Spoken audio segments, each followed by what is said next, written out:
Okay, welcome everybody to this meeting of the Environment Scrutiny Committee, which is being held as usual these days remotely, but can be viewed on the County Council website. My name is Rob Bird, I'm chair of the committee. Welcome to everybody, committee members, council officers, and a particular welcome to David Hudson from the Environment Agency. Morning. Morning. So we shall just quickly go through the agenda, and item 1 on our agenda is apologies, and we have apology from Councillor Eva Ward, and Councillor Rachel Smith is substituting for her. Welcome, Councillor Rachel Smith. And we have an apology from Councillor Keith Rippington. There is no substitute for the Councillor Rippington. I think that's the total, isn't it? Everyone else who should be here is here. Thank you, Sophie. Moving to item 2, which is the usual declarations of interest. Oh, and by the way, sorry, I should have said at the start, could you please, if you wish to speak, try to use the electronic hand function, but I will... and I'll keep an eye on that, but I will accept alternative gestures as well if I can, if that doesn't seem to work very well. So then back to declarations of interest. Are there any members wishing to make a declaration? I see Councillor Orford, over to you. Thanks, Chair. Just my normal declaration, being the county's appointee to the Wessex and indeed the Severn and Woy Regional Flood Defence Committee, where, well, this issue has been raised anyway, but I better make that declaration for the benefit of the EAFND. Thank you. Thank you, Councillor Orford. Any other? I can't see anybody indicating, in which case that's it. Thank you. We shall therefore move to item 3. And item 3 is the motion 864 that was the motion to council headed Restoring Our Rivers, and that is for those of you looking at the agenda, pages 1 to 16 of the agenda, and we have, as I've mentioned, David Hudson here from the Environment Agency, who's going to give us a presentation on the report. But first I will go to the proposer of the motion and the seconder of the motion, who, as is usual, have an opportunity to present their motion. Just to remind everybody, this motion was presented to Council, and Council decision was to refer it to this as the appropriate forum for discussion, being the Environment Scrutiny Committee, to investigate the issues raised by the motion and to decide what action to take. So I think if I could move to Councillor Paul Hodgkinson, who proposed the motion, and ask you to present, please, Paul. Yeah, thank you very much, and thanks very much for hosting myself and Bernie Fisher today. So I'm really pleased to be able to represent this to you. It is actually 3 months to the day, 9th of September, when Bernie and I presented this to the council, and we got a lot of support on that day, which was great from all parties in the virtual chamber. So just to remind you about why we presented this motion, I think, it's fair to say that in Gloucestershire we are very proud of our landscape, our natural landscape, our 28 rivers that are in Gloucestershire. And obviously those rivers attract a lot of visitors, attract a lot of revenue. And not only that, but of course have been a great source of enjoyment for many people, particularly in this lockdown year. It is inspirational and it is valuable, but what has kind of come to light really in the last year in particular, I think, about pollution has shocked many people. And it's really that's what we're talking about today. It is the discharge of harmful pollutants and waste, human waste, raw sewage being discharged from the water companies into our rivers, and that's the reason we presented this motion. And that pollution, in my view, is causing extensive damage to the fragile ecosystems that we have. It's a major public health concern, not only for the residents of Gloucestershire, but also for all of those many thousands, and in fact millions of tourists who descend every year into our county. And of course, this isn't unique to Gloucestershire. This is a countrywide issue. And the latest figures show that just 14% of rivers across the UK are rated as good in terms of ecological status under the EU's Water Framework Directive. And in the Thames region, which of course covers quite a chunk of Gloucestershire, including my own area, that figure falls to just 3%, which is pretty awful. And we know it's a deteriorating position because those figures were 25% in 2009, 17% in 2015. So it is falling. It is falling over a period of time. Now, sort of moving on a little bit, I think people are paying attention as a result of this and national publicity. And in fact, in our own region, Oxfordshire County Council, West Oxfordshire District Council, and South Oxfordshire District Councils have all passed motions supporting the end of sewage pollution and also recognising the risks associated with the failure to protect and restore, the valuable asset that is our healthy rivers. And the MP for Ludlow, Philip Dunn, has a private member's bill being finalised to stop sewage pollution. So this is going right up to the top of national politics too. Now, I'm greatly looking forward to hear today from the Environment Agency and also the Rivers Severn Partnership. Really great to have them here to speak to us, and very interesting briefing notes that they've supplied. As officers have pointed out in the reports that you have, this council's responsibilities as the lead flood authority are distinct from the environment agencies. However, I feel that our county councillor, as county councillors, our role is more wide-ranging, and as elected officials for the public, we have to step up and really, we are the first port of call often to hold authorities such as the EA to account.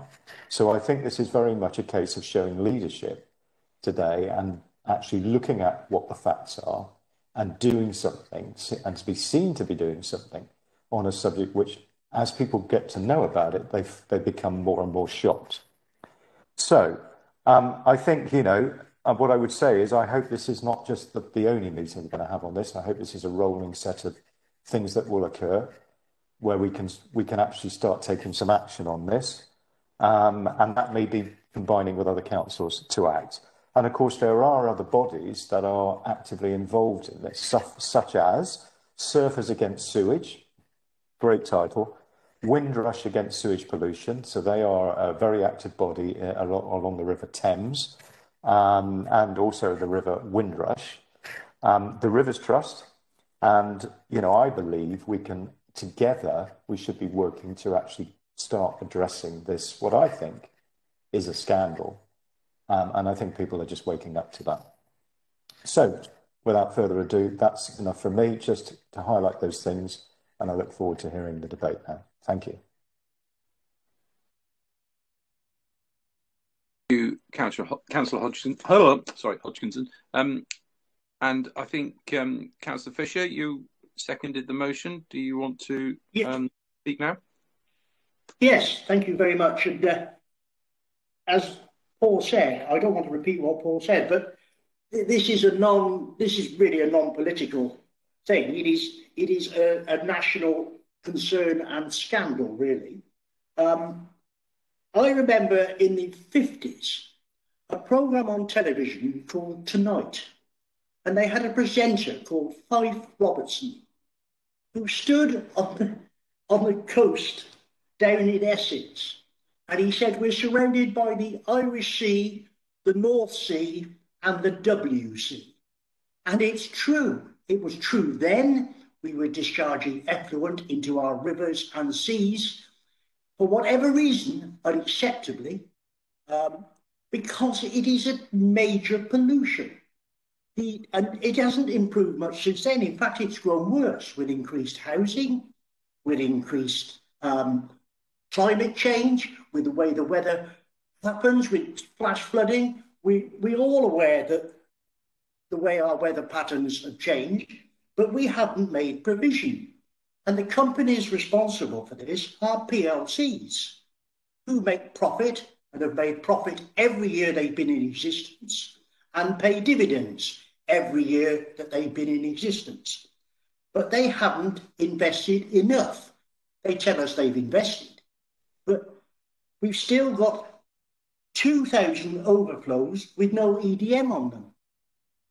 We don't know what is coming out of that, and nobody does. And the Environment Agency is the responsible body. If you don't know the size of your problem, how can you tackle it? We have increased housing vastly in Gloucestershire, and there's even more to come. Most of the sewage main systems will not be upgraded because you're getting increased housing. It'll be said to be coping with what is being built, but not in times of extreme weather. The River Severn is tidal as well, and so is the Thames, but only as far as Camden Lock. But that means that anything that is discharged into it can go up and back and for several days. And it is a major concern. When the water boards were privatised, they had no debt and they had £1 billion to invest. Now they have massive debts and they're not investing as much as they should. And for the Environment Agency, these are private companies. If a private individual was doing this, we would pursue them. And I know they pursued Thames Water and people like that and been fined millions. But it's not fines that will. These people have got to see that they're responsible and do something for it. It's a health hazard. It's unpleasant. And I used to live in a house with a septic tank. I was responsible for making sure that didn't pollute my neighbour's land and my neighbour. And I took that responsibility seriously and paid to make sure it was correctly serviced and managed.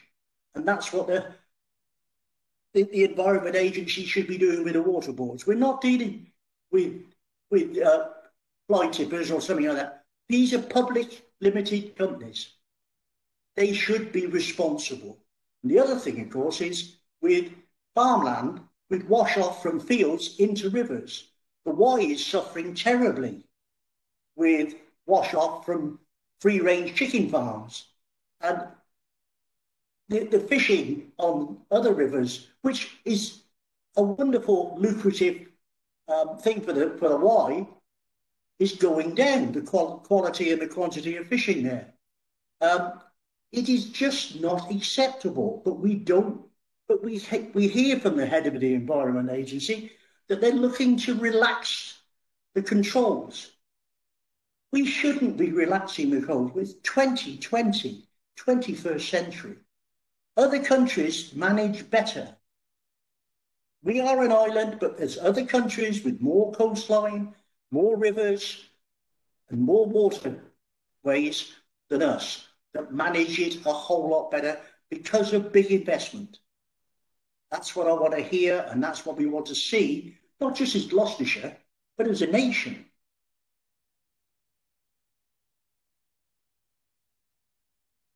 Just to say, the chair's internet has just dropped out. He's just called to say he's just restarting and re-logging back in. So if Councillor Caldwell could take over chairing for now, that would be great. Right, thank you. So we've heard from Paul and Bernie. Now I think we're going to move on to hear from the Environment Agency. Yes, good morning, everybody, and thank you for inviting us to talk to you today. It's a nice break from rather short-term issues that we're all tackling at the moment to think about the future and where we want to go, the strategy of where we want to be. First of all, I just mentioned that the paper that you've had from James Blockley sets out, I think, my understanding as well of the county council's position or powers and so on that.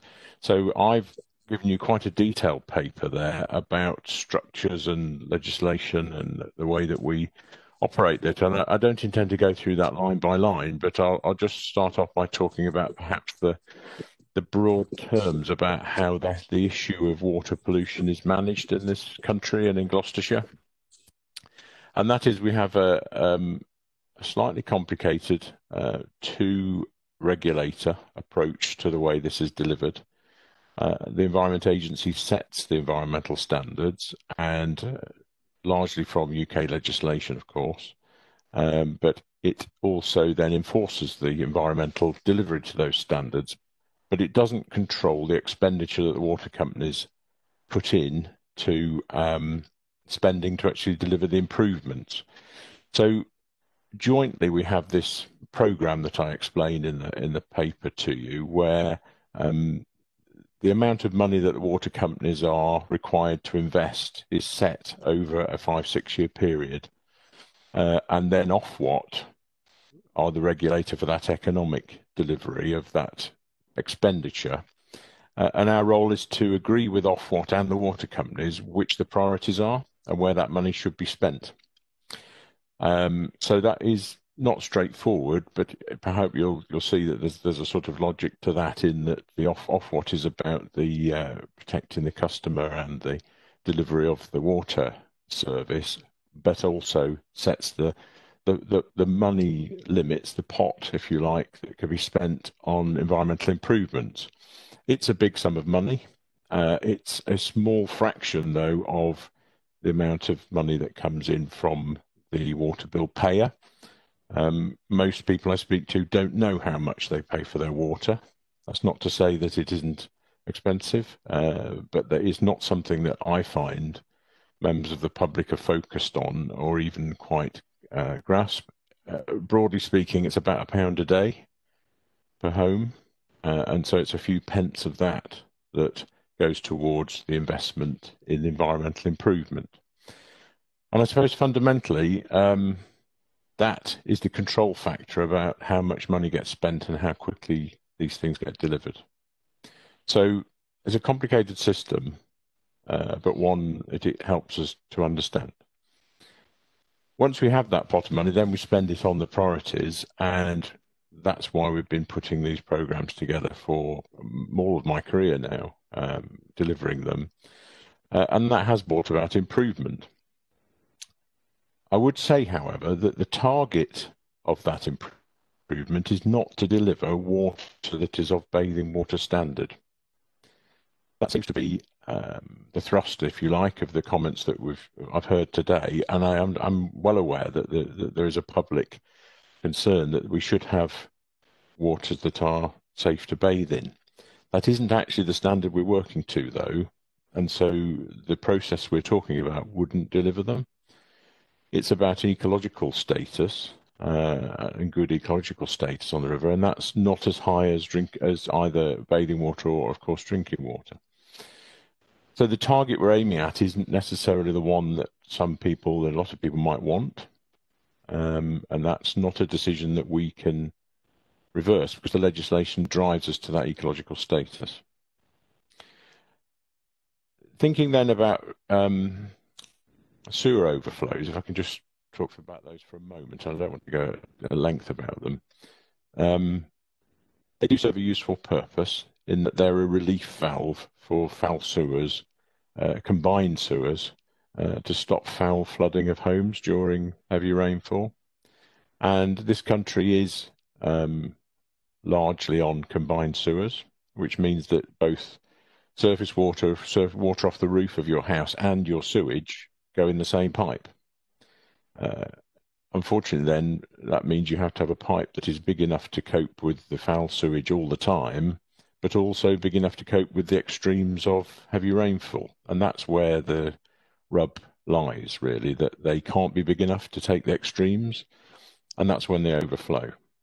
So part of the solution is to not have combined sewers and to have separate foul and surface water sewers, and that is the way things are built now. And during periods where we see large growth, we'll be always, of course, pushing, and the standards will be for that separate sewage, so that the surface water sewers, if they overflow, are essentially clean water, and the foul sewers behave separately.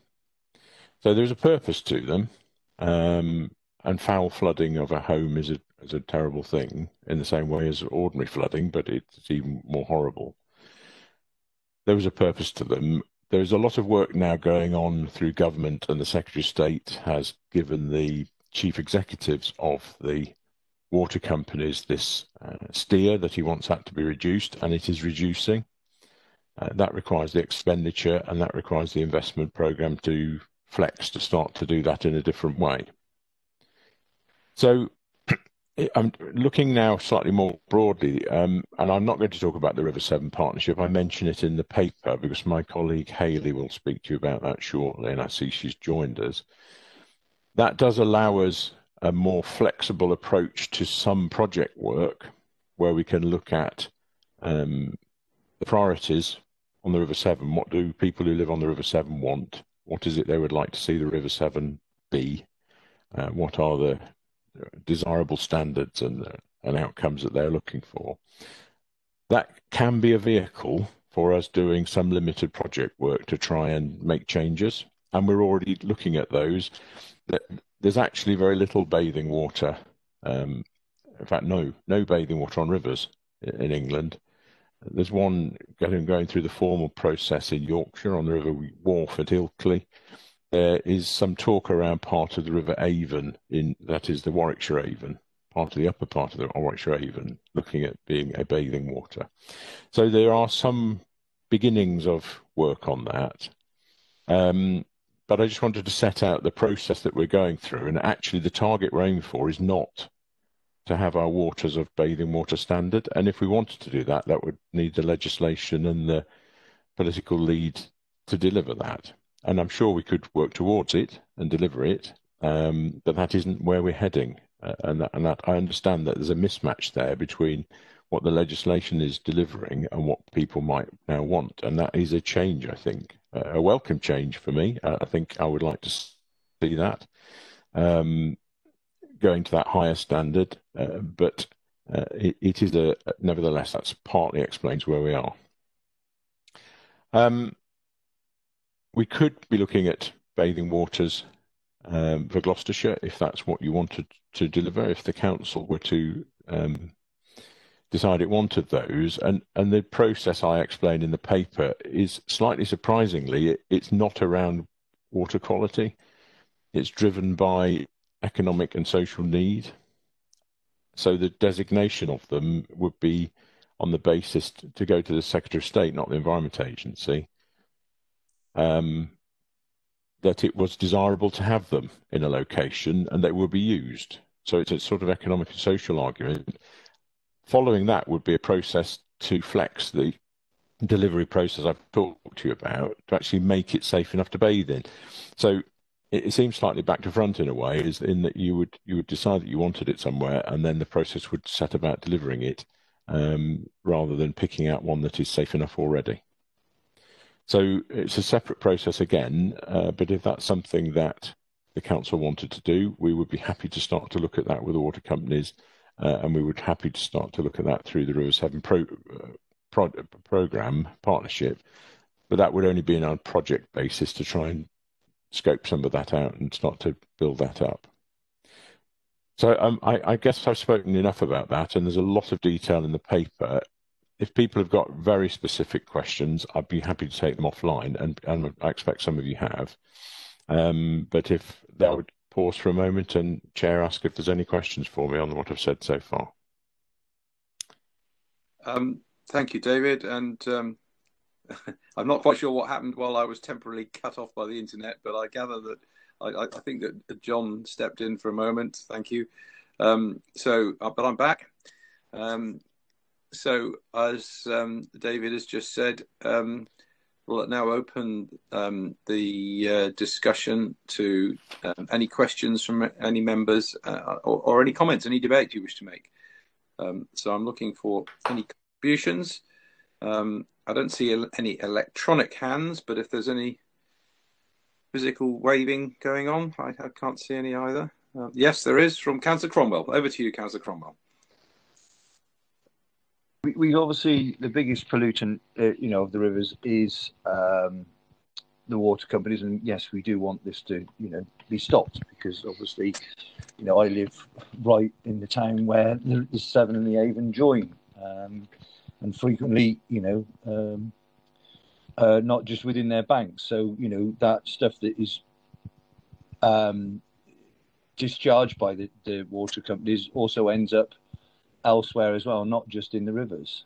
But my other question is, because I live in this area and I notice it every day, in fact, we have a boat on the river, what's being done about the pollutants from those crafts as well, those boats? Because obviously I know it's nowhere near as much as the waterboards, but it's still a pollutant nonetheless.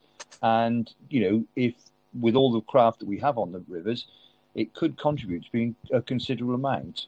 Like I say, not as much again, but what are the Environment Agency and how are you policing to make sure that those crafts don't just dump their effluent? Because obviously there is a cost to them getting rid of their tank waste into the rivers. Because I have noticed it on a couple of occasions whilst being down by the river. My parents actually live right on the river, so of course I notice it quite frequently. Okay, if I could just briefly respond to that. I think most of that is dealt with by the Navigation Authority through their rules around their permitting of navigation on the rivers. That's a requirement of them. So they would be the ones that would encourage good practice through their licensing. But if we had examples of that happening, then we would be happy to investigate them, but we'd clearly need somebody to report them.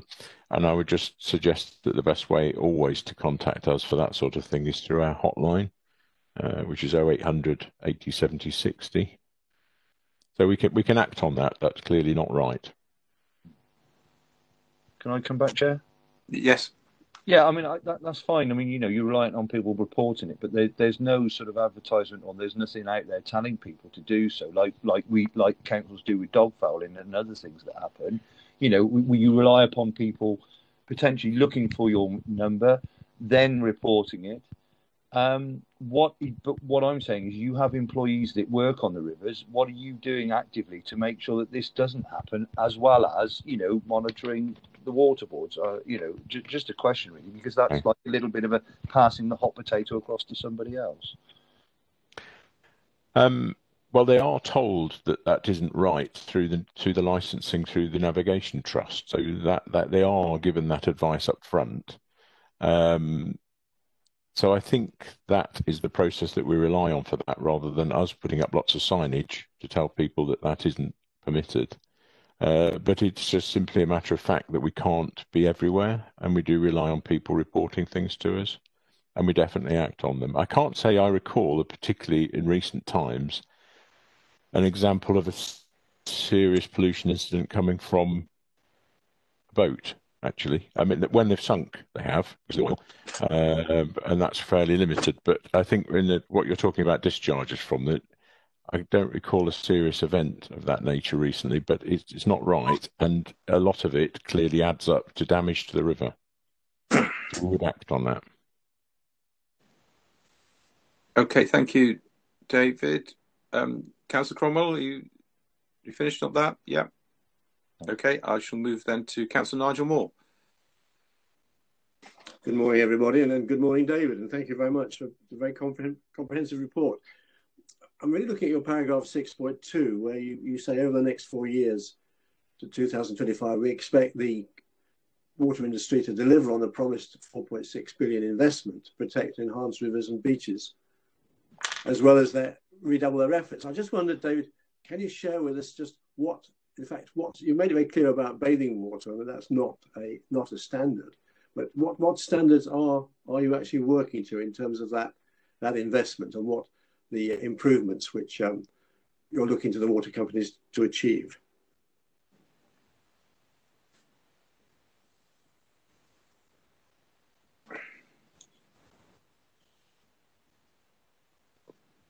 Mute. Beg your pardon?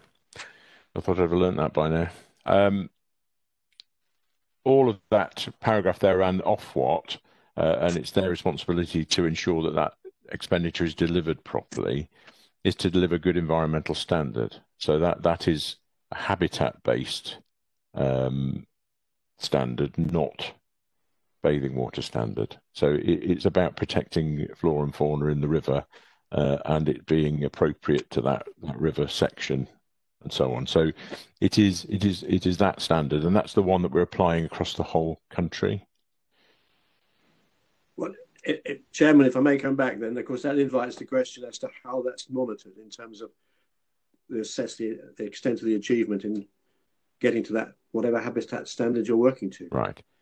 Well, that is the reason we've come up with those standards for that expenditure in that location is based on the monitoring that we've done of the river and the monitoring that the company does of the discharges over the previous period.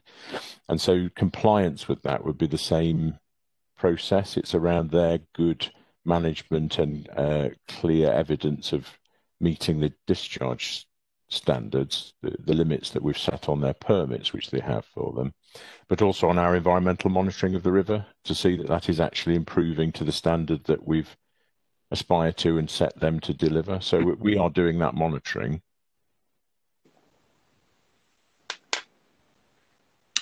Is that okay, Councillor? Quickly come back on that in terms of, and how is that data shared with bodies like ourselves? I think it's on the web, so I can, yeah. Okay, thank you. Okay, Councillor Moore, yeah? Yeah, okay. I had Councillor Patel, and then I noticed that Councillor Vernon-Smith wants to come in. So I'll go to Councillor Patel first. Thank you, Chair. First of all, thank you very much to Mr. Hudson for the presentation and for the report and the information within it.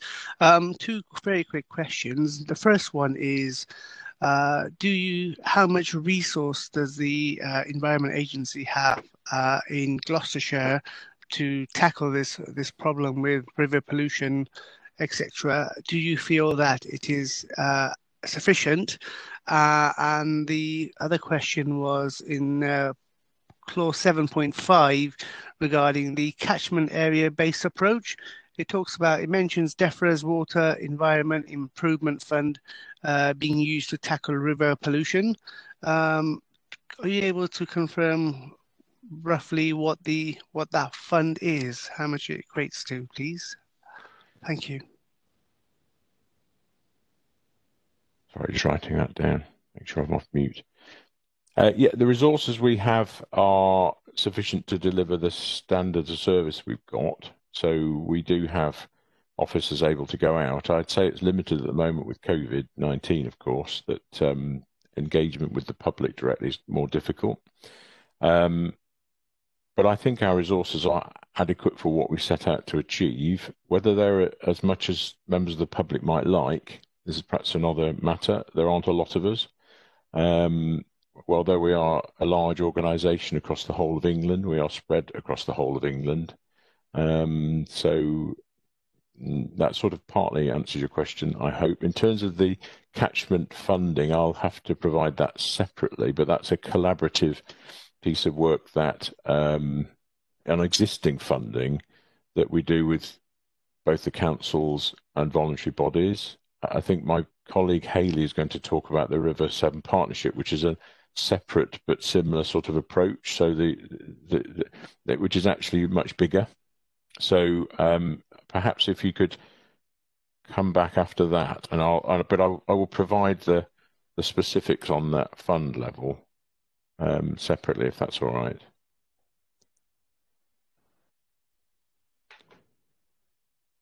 Thank you very much. Okay. Right. Councillor Vernon-Smith, you were looking to come in as the cabinet member. Okay. Yeah, thank you, Chair. Yeah, thank you, Chair. And apologies for the first part of the meeting. I had difficulty joining this morning, but I have read the report thoroughly, and I would say to David, thank you very much for the report.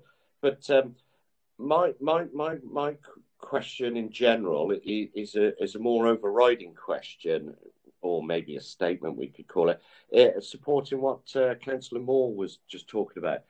I think when we talk about rivers, I don't think it's in the best light for the Environment Agency to be saying bathing standard, because naturally a lot of public would assume you're talking about a swimming pool, which we're not. What we're actually talking about is clean water that is good for the environment, good for fish,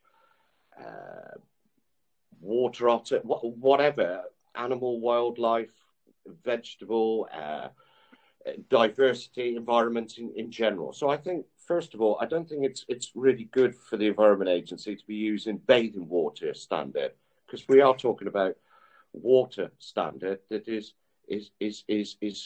fine for life, I would say, is probably the better type of word I'm trying to use. And it does remind me very much of going back to 2007 with the Environment Agency, when we had with flooding, when we first talked about flooding, the Environment Agency would only ever talk about fluvial, out of bank, river flooding, which is their criteria, which I totally understand. But they have moved since then, and they've done a lot of good work, especially with GCC on flood alleviation projects, where we talk now in the Environment Agency do talk about pluvial, rainfall, all types of water, and they include that. And now they talk about things like desilting and dredging is a type of work that can be used, and it is used now to protect. So I think with the water standards, and I think it is, Chair, a very important issue. You know, we are allowing, for whatever reasons, and I hear by listening to the report that we are contaminating the rivers, and we surely in 2021, which we will be in a few weeks' time, should be moving forward so we have rivers that are environmentally friendly to all aspects. And I do think the Environment Agency, when we talk about money, I do think we need, again, overall, for the Environment Agency to look at its funding, because it does do a lot of good work. And I've seen on the River Severn in Avon, where it's putting in schemes that protect wildlife and help the environment. They're excellent. So surely the point I'm trying to make, and sorry for rambling a little bit, Chair, is that surely for all of us, the Environment Agency's priority has to be the standard of the water. And the water has to be to a standard that's good for the economic environment. It's good for the environment. And I do apologise, I'm trying to find the correct word. Surely the water has to be to a standard that's acceptable to the environment.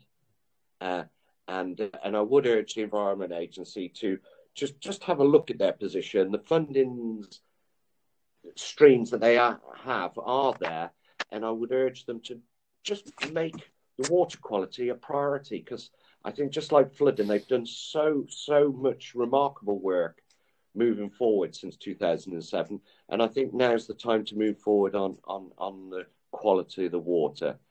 Sorry, Chair, it's not really a question, it's a statement all round, but yeah, thank you for the report, David, and I'd just like the committee to take that on board. Thank you. Could I just briefly respond to that? Yeah.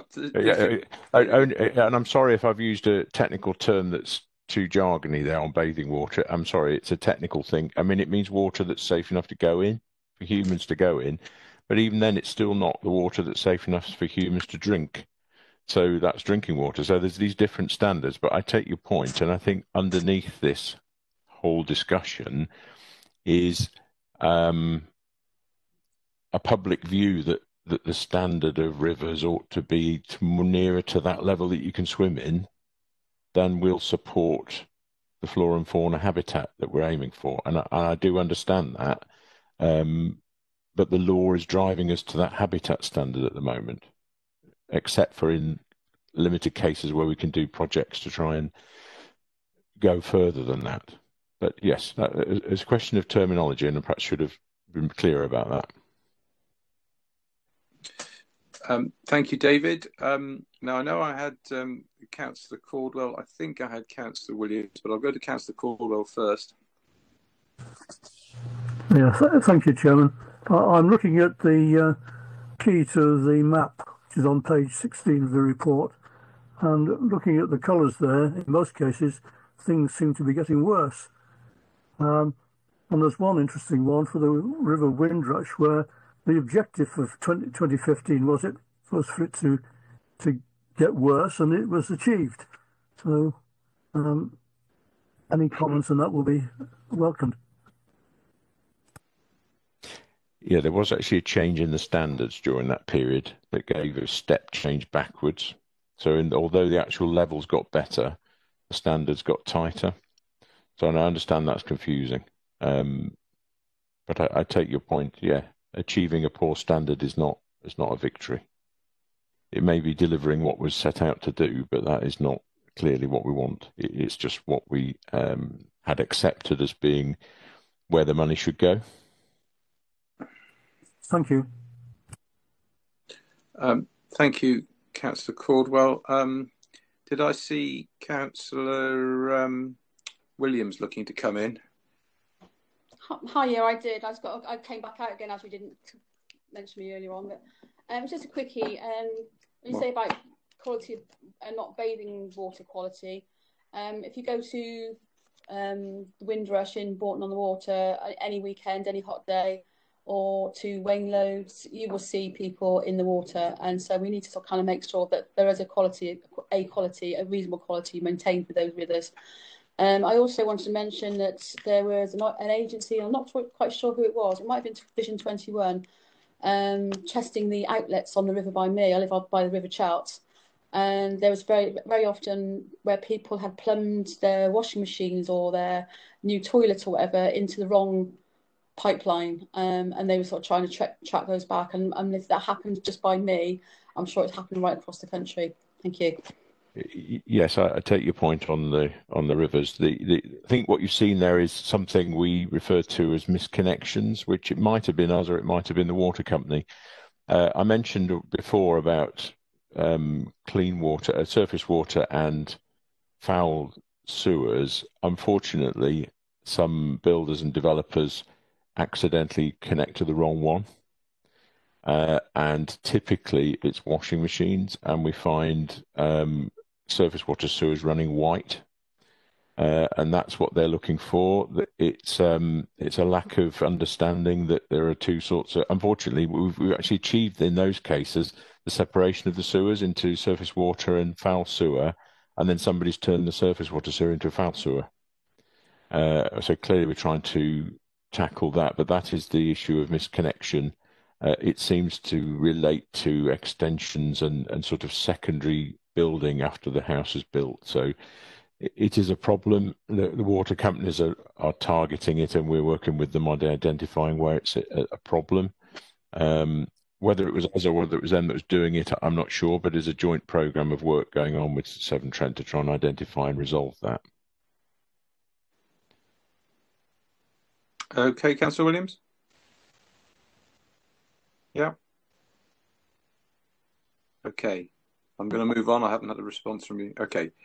Now, at the moment, I've got both the proposer and seconder of the motion indicating that they want to speak, and I have committee members, Councillor Alford and I think Councillor Smith, so I will go to the committee members, Councillor Smith first, then Councillor Alford, and then I'll go to the proposer and seconder of the motion. And if I've missed anybody else, I'll bring you back in. Okay, Councillor Smith.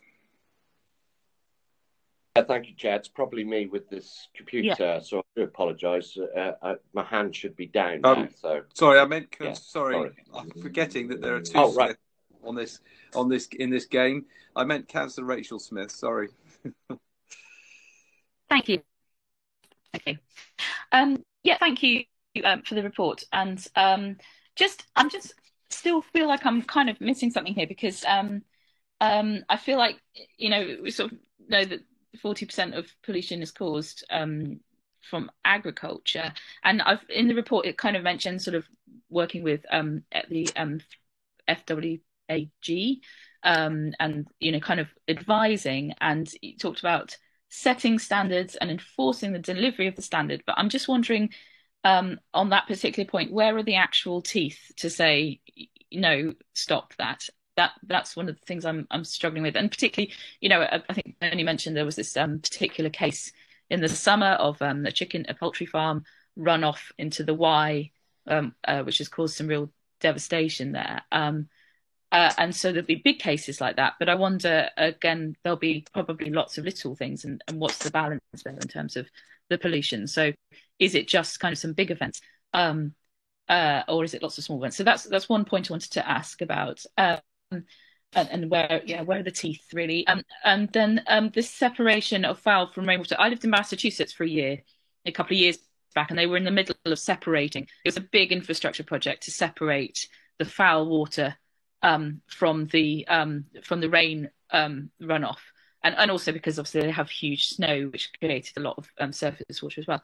So I'm just wondering, with this task force, are there any kind of plans to actually significantly change our infrastructure, given that we're going to have more of these sorts of discharges with increased heavy rainfall that you're aware of? I mean, I presume that would be a national thing.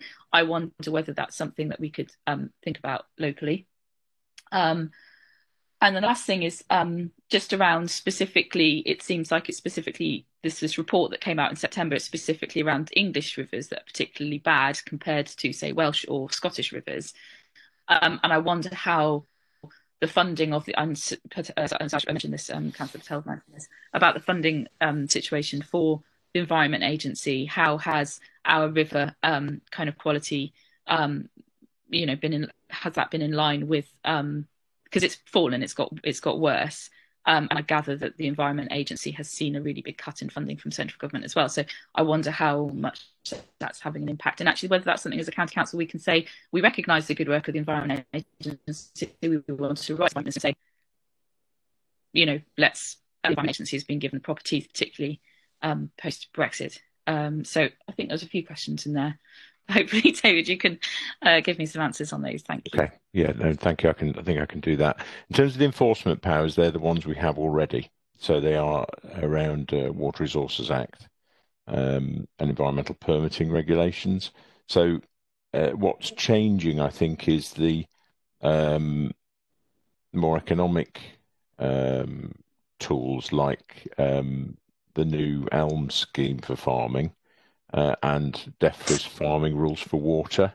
So they're good practice guides. So non-compliance with them would be an issue in prosecution, but they don't have their own sort of enforcement powers with them. They are just good practice. If you're not following good practice, then enforcement might be easier to take. I understand what you're saying about the big pollution incidents. Thankfully, we're not seeing as many of those. And I think in talking about the overall delivery of good water quality, whilst they have an impact, those big events, they tend to be short-lived and thankfully not long-lasting in terms of the impact they cause. It's more to do with the very high number of small things that need to be addressed. And that's obviously much more difficult because you've got to engage with a lot more people. So those farming rules for water and the ELM scheme are sort of good practice and economic drivers towards doing things right. And we see that as being the way to deliver it. In terms of delivery against our funding, actually our funding is much smaller than the sort of quantities you're talking about here for the expenditure on the capital works. And the capital works expenditure has been going ahead. So I think we don't actually spend a lot of our resource on delivering the input that gives this environmental improvement through the water companies. We do spend quite a bit on the farms part of it, but increasingly that will be through Rural Payments Agency and the ELM scheme. So in many ways, our role in this is to set the standards and get them into a process that other people deliver. The water companies through Ofwat, and then farming community through advisory things that we do. And you mentioned FWAG there. But actually, the main drivers for bringing about good practice are not the Environment Agency. There are other bodies, but we're plugged into that, and our standards are part of what they do. Councillor Smith? I'm just back on the one point about a separation, though, in terms of that kind of saying. Oh, sorry. Yes. Actually, we're not going to have low. We're just good. That's the thing of the past, because that was in Cambridge, Massachusetts, was pollute the Charles River. There's otters, we like them. Let's keep them, thanks. And not have that kind of those events. Yeah. Sorry, I missed that point, and apologies for that. I don't know what the task force is going to resolve. My suspicion, though, is that the quantity of combined sewage we've got is just enormous, particularly in urban areas, and to re-sewer all of our cities is an enormous task. So I think they'll be looking at other ways to do that. But we'll just have to see what they come out with. It then becomes more of a management issue, and making sure that those overflows are functioning properly and clear, ready to deliver what they're supposed to do. But then at the moment they are not required, they stop working, and some of them can be taken out, and some of them operate wrongly. So I think it's likely those sort of steps first, rather than a full resewering of large parts of the country. But you're right, it's a huge infrastructure piece of work. And apologies for missing that point. I didn't write it down. Okay, Councillor Smith? Yep. I will move. I think I said next I would go to Councillor Orford. Yeah, thank you, Chair. Just one for David.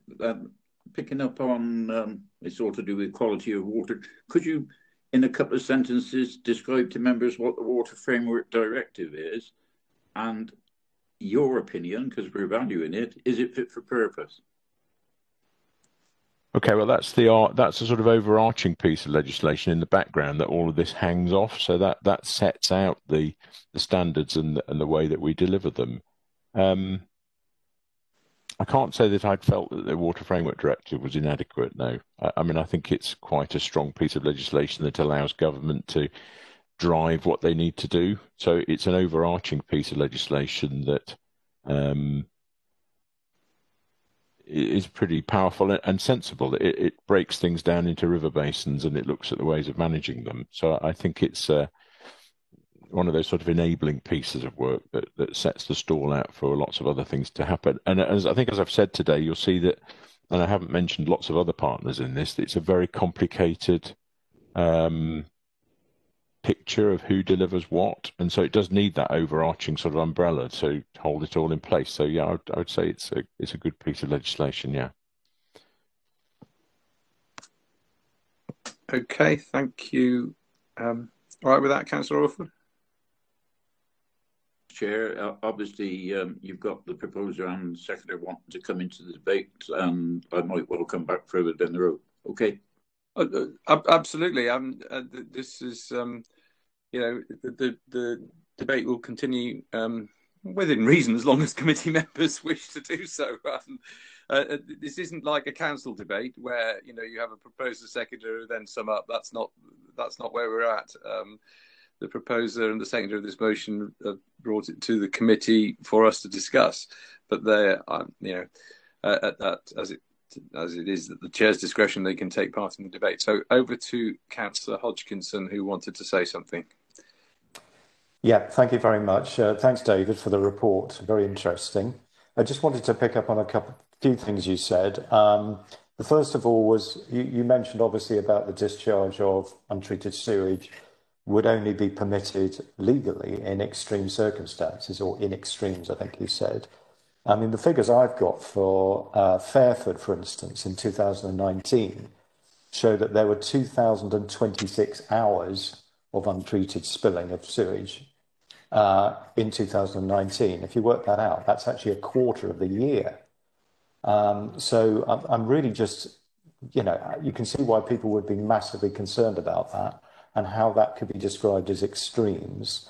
And what do you think about that as an agency? And whether you believe that the quality is actually declining, not improving, of rivers. That's the first thing.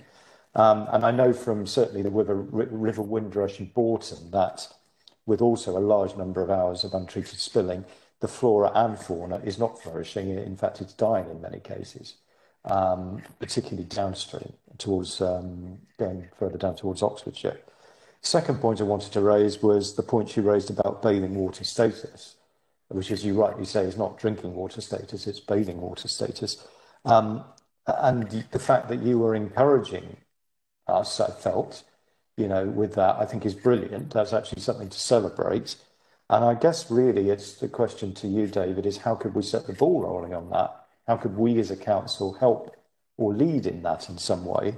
Would it be, for instance, the setting up of some form of task group or working with you? I don't know, but I think it's great that you are talking about that, because I think that's really something that the public would like. So those 2 points, please.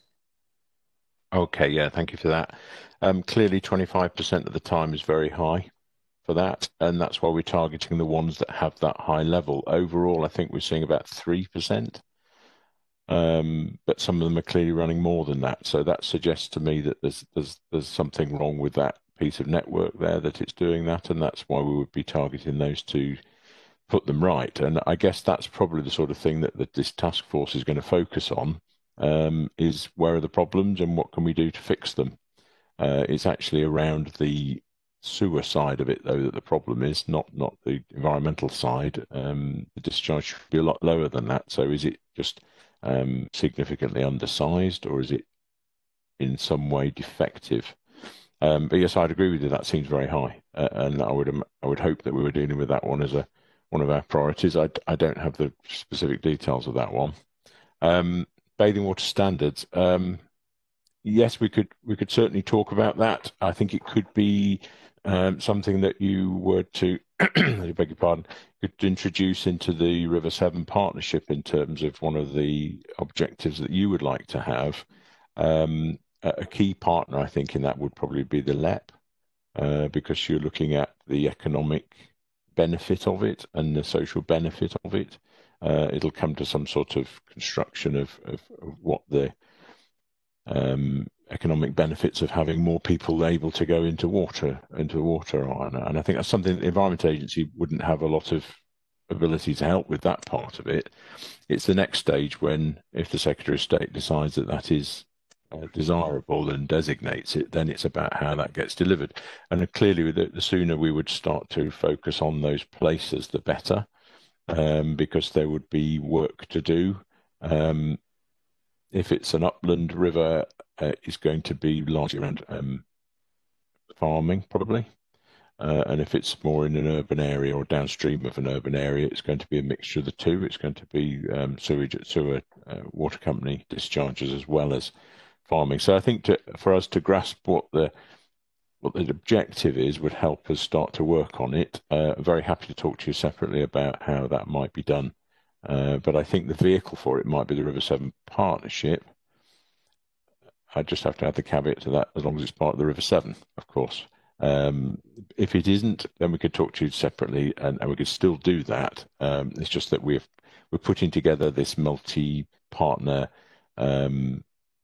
funded approach for project work on the River Severn, and so that's a vehicle that could be used for it, which is gathering a head of steam, and Hayley will talk to you about it in a minute. So that it'd be slightly easier, but I wouldn't like to say that means we couldn't do it on parts of the other river systems. Thank you, David. I think next we had Councillor Bernie Fisher wanted to come in. Thank you, Chair. It says in the report, 3.8, that by 2020 you would have installed 13,000. The other remaining 2,000, when do you think they will be installed? And are any of them on rivers that flow through our county? The other question is that with Gloucestershire County Council being the lead flood authority, on planning applications, where we have major building programmes in the county, in all areas of the county, both the Forest, Gloucestershire, Cheltenham, Tewkesbury, and things like that. Should we be saying to developers, you shouldn't be putting in combined sewers? There comes a time when on new build, I can understand that we can't go retrofit everywhere, but we must break the chain somewhere and start fitting them as a separate entity into major new developments, even if it means operating a subsystem of some form to take that extra storm water, not shove it into the main sewer. I'd like some response on that, please. Okay. In terms of the monitors, the ones that are not delivered to the same time to date you said to be the lower risk ones, I think inevitably some must be in Gloucestershire, but I don't have the details on that. They'll be the ones that we've identified as less significant for the time being. In terms of development, yes, you touched there on a wider issue around sustainable urban drainage, SUDS. If you didn't have sewers carrying as much surface water because they'd managed to hold it back and see it percolate into the ground, then the surface water sewers wouldn't need to be so big, and therefore they wouldn't be providing such a high flow, and therefore the CSOs, these overflows wouldn't discharge. So it all links together there. Anything that can be done at the planning stage to encourage sustainable drainage takes the surface water right out of the sewer system completely, which is a good thing in flood risk terms. And it also means that if you do have one of these mechanisms on the relief, if I can call it relief valve on it, it's less likely to trigger and work. So yes, I think sustainable drainage works on all levels, I think, and I know that the county council is encouraging it as the lead local flood authority. So it's something that has multiple benefits, and definitely would like to see that, and we're definitely pushing for it on all the new build. Yeah. If I may just come back on that, I've sat on planning committees, both borough and county, for a number of years. I've never seen our lead as GCC say that you should install a separate stormwater drainage system on any development I have read about or passed judgment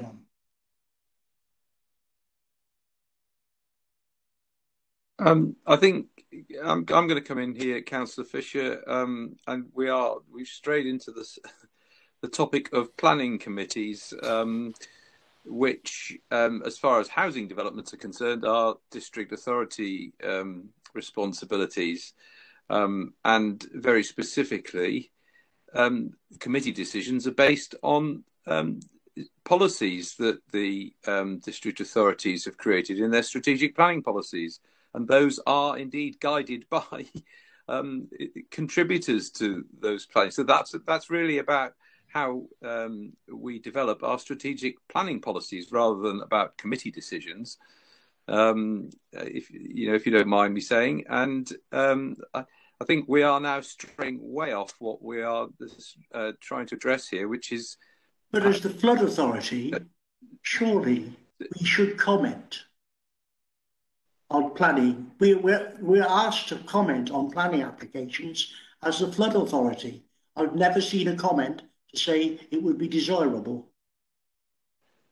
Well, at the end of the day, Councillor Fisher, we've heard what you say about your experience on your planning committee, and that's fine. I don't see that that's relevant to this particular what we're trying to do here now. I'll move to Councillor Orford. So I picked up on what Bernie's saying, and we do know that's very much a district planning issue. But I do notice James is in attendance, i.e. James Blockley, who leads for us on the local flood authority. And I wondered if James might just want to give his opinion on that and the work that the lead local flood authority are doing with the district. Thank you, Councillor Orford. Yeah, I'm happy to provide a comment on that if it's useful. Unfortunately, we can't stipulate separate sewers, but we do work very, very closely with water and sewage companies to identify areas, especially in new development, where separated surface and foul sewers can be put into practice. You're very right that linking this back into the motion at hand, I would also say that solutions to problems like this often start from the ground up, and sometimes I feel that local communities don't have the information to hand in order to be able to find out where the problems are in their local communities. And I applaud Councillor Hodgkinson for keeping such a close eye on areas such as the Windrush, where there is a definite problem. I think we need to work more closely and continue to work closely with the water and sewage companies to ensure that they publish the information on combined sewage outfall discharges, so we can monitor where they are, identify where the areas for improvement are. But with regards to the planning process, as I say, it comes down to the local planning authority, but we can advise and we do advise and we do work closely with water and sewage companies. For example, in Kingsholm at the moment, we've got a very large project on to try and separate out the sewers there, which are causing a serious problem, and we'll continue to do that. Thank you. Thank you, James. Councillor Orford, did you want to come back? Thank you, James, because that gives a bit of a clarity. We could all pick on individual areas in our own divisions, particularly where major planning is taking place. But I just wanted somebody to make that clarity between GCC's ability and that of the local planning authorities. Okay. A hand up from Councillor Patel.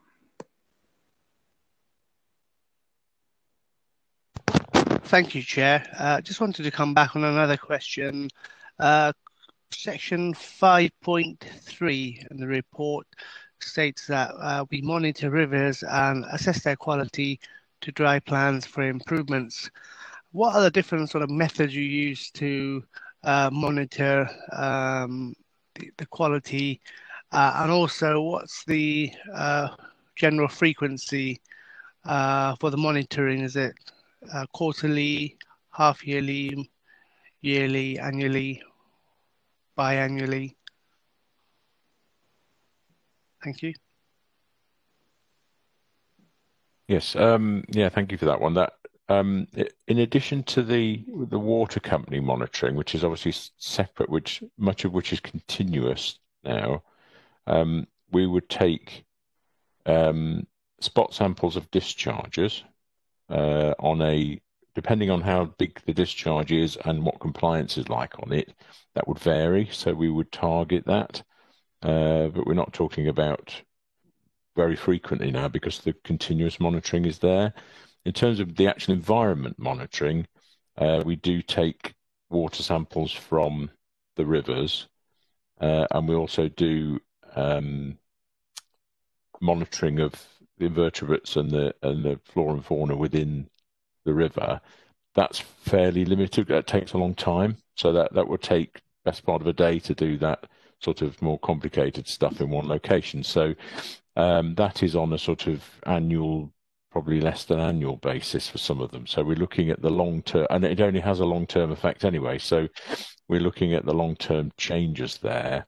So there's a variety of different ways of doing it, from taking bottles of water from pipes that are discharging, sampling off bridges and locations where we just take water samples, and then kicking up the sediment in the bottom of the river and seeing what's in it, to fishing all the fish out and seeing what the fish are like in the river. So there's a variety of different things done, but they all add up into that environmental scoring that goes into the assessment that is this good environmental standard?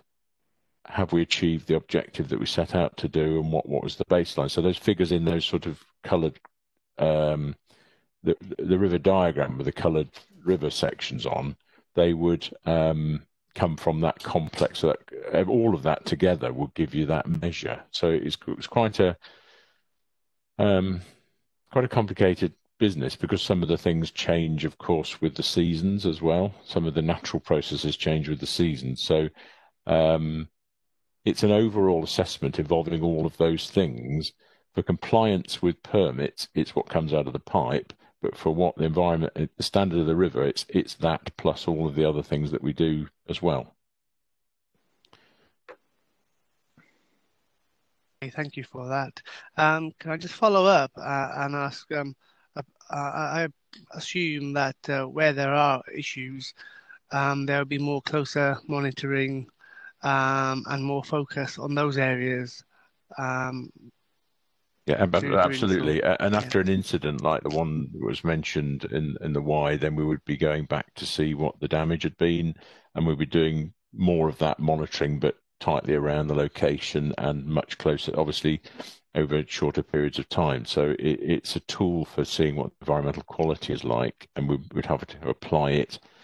There's the routine monitoring, and then there's this special that goes on whenever we've got a problem to address, to see what the damage has been or whether there's been any, in fact. Okay. Councillor Cromwell. Yeah, I mean, obviously, I want to go back a little bit on Bernie's point. I mean, I work on building sites, and I've also worked on extensions and stuff like that. Now, predominantly now, it is separated, and it goes to soakways or to SUDS as well. When it is separated, if it goes to a SUD system or it goes to a soakaway, that's absolutely fine because we know where the service water is going. But if it goes down a pipe and goes towards, to Severn Trent's network, then I think where the Environment Agency needs to check on is the fact that sometimes it's not combined by the sites, it's combined by the Water Authority, because it ends up in a little junction going into the same pipe that you're trying to avoid it going into. So I would say that it's not the developers so much nowadays, because the developers are encouraged and, predominantly do separate it. I don't think there's many sites that don't now, if any at all. Sometimes if I do some work in Tewkesbury, because it's a medieval town, sometimes in a soakaway doesn't work, you have to put it down a pipe, and unfortunately that pipe goes into a combined network, so you can't avoid that. But I would say that the biggest problem we have is the water boards, again, which is where I would like the Environment Agency to check on, is them combining it themselves when it goes that further down the line away from the site, because I know that happens. Yes, undoubtedly there are interconnections between them, but as soon as they join together, they'll go into the foul network. So the problem that we have is where this misconnections problem is, where there's a surface water sewer that's had foul sewage put into it, and that won't, because it's a surface water sewer, it's going to discharge into a ditch or into a stream or river somewhere without any kind of treatment, because it wasn't intended for foul. And so, yeah, you're right. I suppose the saving part of that is when they join together, they become foul sewers. But unfortunately, foul sewers with a lot of water in, which is then takes us back to this point that these overflows may then come into effect because too much flow is in them. Come back, Chair. Yep. Yeah, what I was trying to point out is the fact that, we talk about investment. This is the problem with the water companies, because they could keep it separate all the way, but they don't.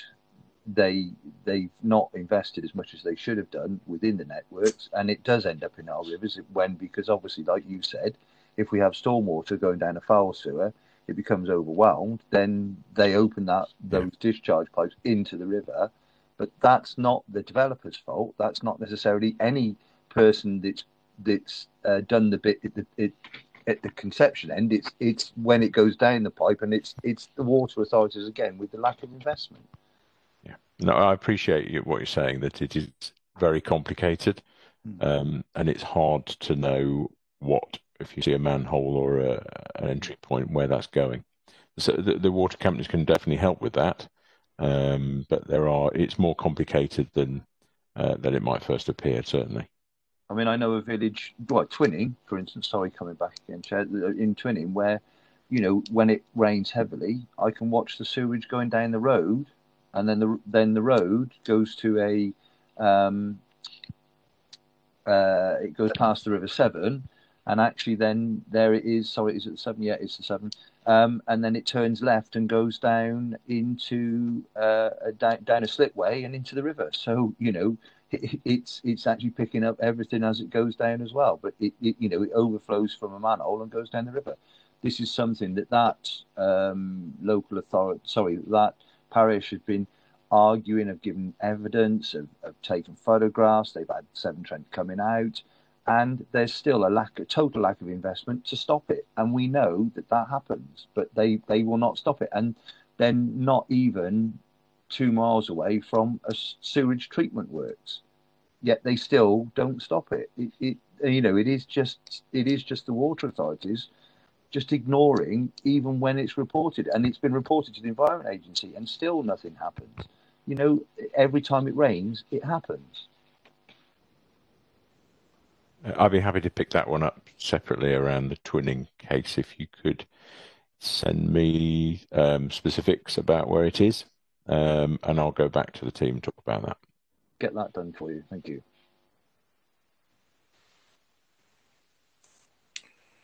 I'm going to come in and, in fact, follow up on what Councillor Cromwell has just been talking about there, and you made specific reference to actions of water companies, and in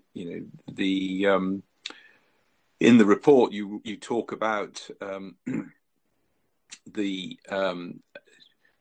significance of water companies in this particular.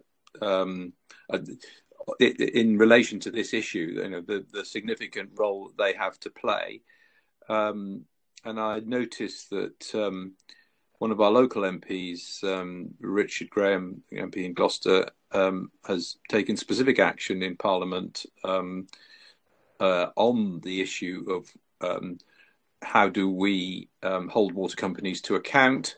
Has done some very good work on that. I wonder if David, you have any comment to make on how that can help, or how that does help the whole situation about pollution derived from water companies? I can't really comment on what Richard Graham might have done, so I don't have the details of that. But clearly, the water companies operate in the public eye. And their reputations do matter to them. I can't really get into talking about what their responsibilities are, or in any way sort of defending them. They do what they do, and they need to stand up for that. But I think they are increasingly focused on what the public think. And yes, if you want to do more to engage with the water companies, then I think you can, and they will respond to that. They have been through a difficult period in Gloucestershire where their performance wasn't as good, and that's definitely now improved. But if you wish to speak to them, I would suggest you get in touch. Okay, thank you, David. We do have links with the water companies, and I noticed that obviously the work that Richard Graham has been doing is been excellent in taking this issue forward and helping with that direct interaction with water companies and getting them to develop their what they do in a way that we all would want to see to improve river pollution, which is what we're here to talk about. So I think that obviously his work has been excellent, and that's something that as an authority we have had various interactions with water companies on different issues. I recall chairing a scrutiny committee meeting. A scrutiny action on a particular issue to do with the water companies right at the very beginning that I joined the council, and we do have lots of good contact, and I think certainly our cabinet member responsible for the issue of river flooding has contacts with water companies. So thank you, David. At the moment, I'm looking to see if anybody else is looking to speak at this stage. I cannot see any further Rob, could I just make one final point, please? Thank you. It was just really before this you wrap up this item. I think it's just building on what David has said, and obviously it's great to have a lot of support here for looking at these issues. In my interaction with David, we talked about possibly having a task group or a task force or whatever to look at water quality and also potentially to bring sites forward to achieve that designated bathing water standard. Is that something that you as a committee could look at? Would you support that? I mean, that seems like a great opportunity to work with the EA, others on this committee, etc. So just kind of putting that forward before you move on to your next item. Thank you. Thank you, Councillor Hutchinson. I'm not quite sure what is envisaged here in this and the role of the scrutiny committee.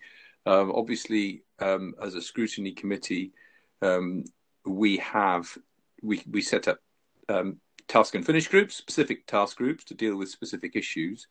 But I don't think that's quite what David was referring to when he was talking about a specific. I thought that was more about an Environment Agency-led task group. So I would go to David and ask for his what. No, it wasn't. That wasn't part of it. No, I think it was the former. If the council feel that they would like to approach the Secretary of State, and there's a link in my paper about that process, which I cannot pretend to be expert on, then we would clearly engage with that and take part in those discussions to see what you were thinking and how that might be done. But our role would come in really after the event of designation to try and then bring about the level of quality needed to make it into a bathing water.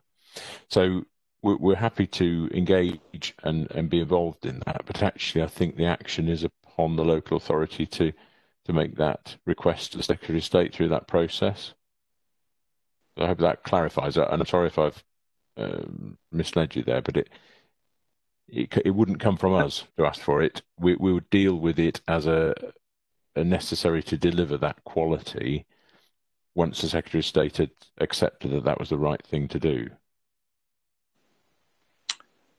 Okay, and apologies, David. I don't mean to be, but I don't. For me, that hasn't clarified the issue. I'm afraid, in terms of what we can do as an authority. I don't. Not only because I don't see. I'm not quite sure. Your references to the Secretary of State, but we don't have a way of setting up any kind of task group with the Secretary of State. No, sorry. It's a process by which interested parties would ask the Secretary of State to designate this water as bathing water. So I think the local authority could take that role and ask the Secretary of State. The Secretary of State makes the decision, that's all. But it's not the Environment Agency. I appreciate you're talking right. So you're talking about the designation of water standard, and that would be the purpose of the government, led by the Secretary of State, to make a change if they saw fit. Yeah. But the question, therefore, in my mind here is, if that was a representation that the county council wished to suggest, that's not the. There was this bit about a task group, but I don't think that's relevant to this. What you seem to be suggesting there is making a representation to government, if that was the wish, to say we'd like to see bathing standard water in Gloucestershire, which is a simple statement of ambition. Well, no, I think it'd be a specific place, and you would have to show that there was this economic need to do it there. So it's a little bit more. It's not a sort of all Gloucestershire statement. It would be, we feel that it would be beneficial to Gloucestershire to have bathing waters here. and with your case behind it. This is why I mentioned the LEP, I think, because it's largely an economic thing. If you... Okay, thank you, David. I think, so you've clarified that a little bit. I notice a comment from Sophie on the procedural element. Perhaps, Sophie, if I could ask you to speak. Sorry, Chair. So was this, are you asking what the committee can take as an action on this? Well, I think I saw something in that you were sending us a message across there on the procedural element. So I guess so, yes.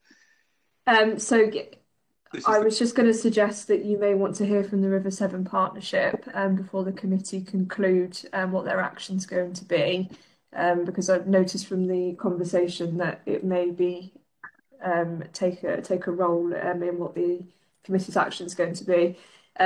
So if you wanted to invite Hayley to present first, Chair, and then maybe come back to the discussion on what the committee wants to do after.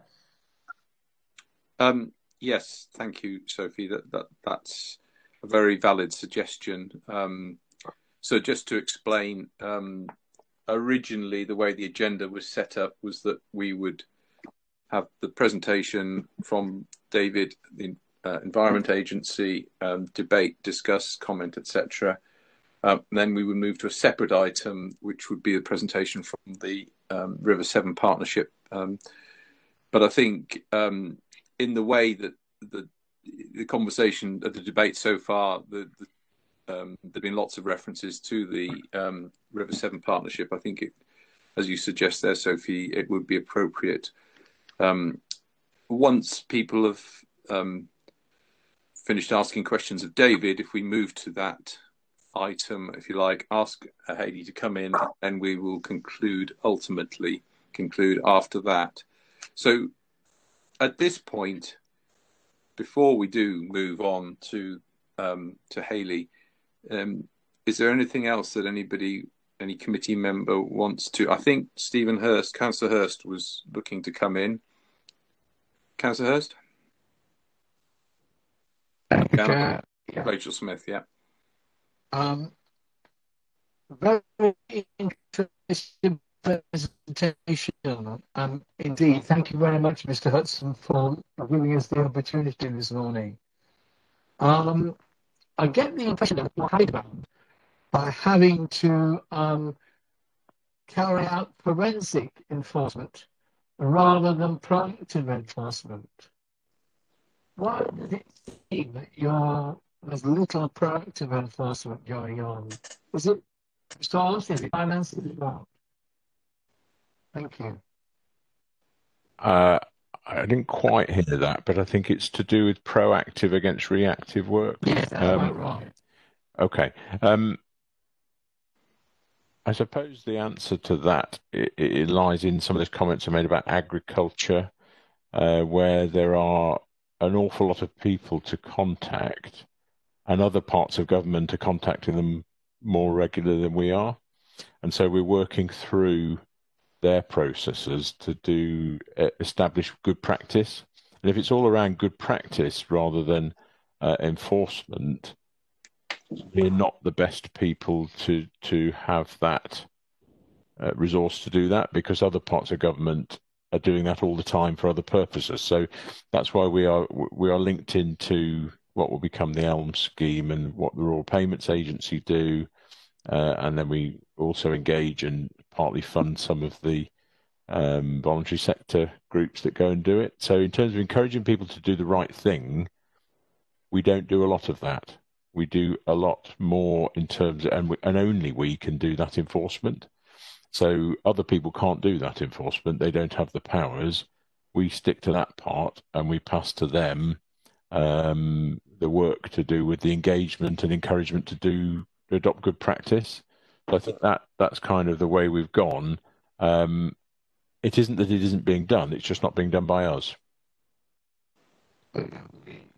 You're leaving your success as an agency to an agency whose responsibility it is to protect the UK's environment to other people. which can be seen to be a little dangerous. But they're also part of the Department of the Environment, those people. So that's ministers have directed that is the way to do it. If we didn't, I think we would be duplicating quite a lot, and that's not very efficient. So I do understand what you're saying, but I think in terms of efficiency, we've taken that sort of outreach and engagement part and stepped back because others can do it. Fine, thank you. I understand. Thank you. Okay, Councillor Hurst, right. Okay, I had then Councillor Rachel Smith, and I think then Councillor Patel. Yeah, thank you. I just wanted to support. I'm a bit confused because we've been talking around this, and I feel like it's great for the committee to get lots of information and understand more about this issue. But I feel like we sort of stalled a little bit, even though there is that kind of cross-party. It feels like we're all basically want to see things improve, because we certainly can't allow things to keep getting worse. I think that the offer, the suggestion that we could look at the kind of standard for bathing would actually just help kind of keep that enthusiasm going. So I'd really like to support Councillor Hodgkinson's suggestion of a task group. I think we're going to talk about this a little bit after we've heard from the Severn Partnership, but I think it is really important, because I look at this has come to this committee because of the motion, which had some recommendations about the cabinet taking some actions as well. So I'm just kind of looking for, again, we're looking for some concrete actions that the cabinet are going to take away, as well as a task group. So because we can't just, I've been out of the loop for a few months, and it's amazing to come back in and feel like this can't just be a talking shop. This is really critical. So that was the point I wanted to make, and to support Paul's suggestion for a task group. Thanks. Councillor Patel. Sorry, Chair, I've not got my hand up. You haven't? There's nothing I wanted to say now. Oh, right, okay. Right. At the moment, I cannot see anybody else wanting to talk to what David has presented. In which case, unless I see some frantic hand waving, and I don't, I will now, as has been suggested, move on to welcome Hayley Dayton from the River Severn Partnership, and to talk about that, to present that there is a presentation which we've had, and to present that, and then we can have a further discussion, and then bring this whole topic hopefully to a conclusion. So welcome, Hayley, and over to you. Thank you. Just wanted to check, because I can't get this presentation up on my screen. I don't know if somebody can, or whether you're okay just looking at what was circulated previously. So members all have a copy of the slides from Hayley in their reports pack. So if you'd just like to go to that agenda item, and Hayley can refer to the slide numbers, if that's okay. Okay, lovely, thanks. So thank you, everybody. I'm Hayley Dayton. I am actually, I work for the Environment Agency as their Sustainable Growth Manager, covering the West Midlands area, but also now I've picked up a role as River Severn Partnership Programme Manager. So that's really kind of coordinating that liaison across the partnership and building our work programme.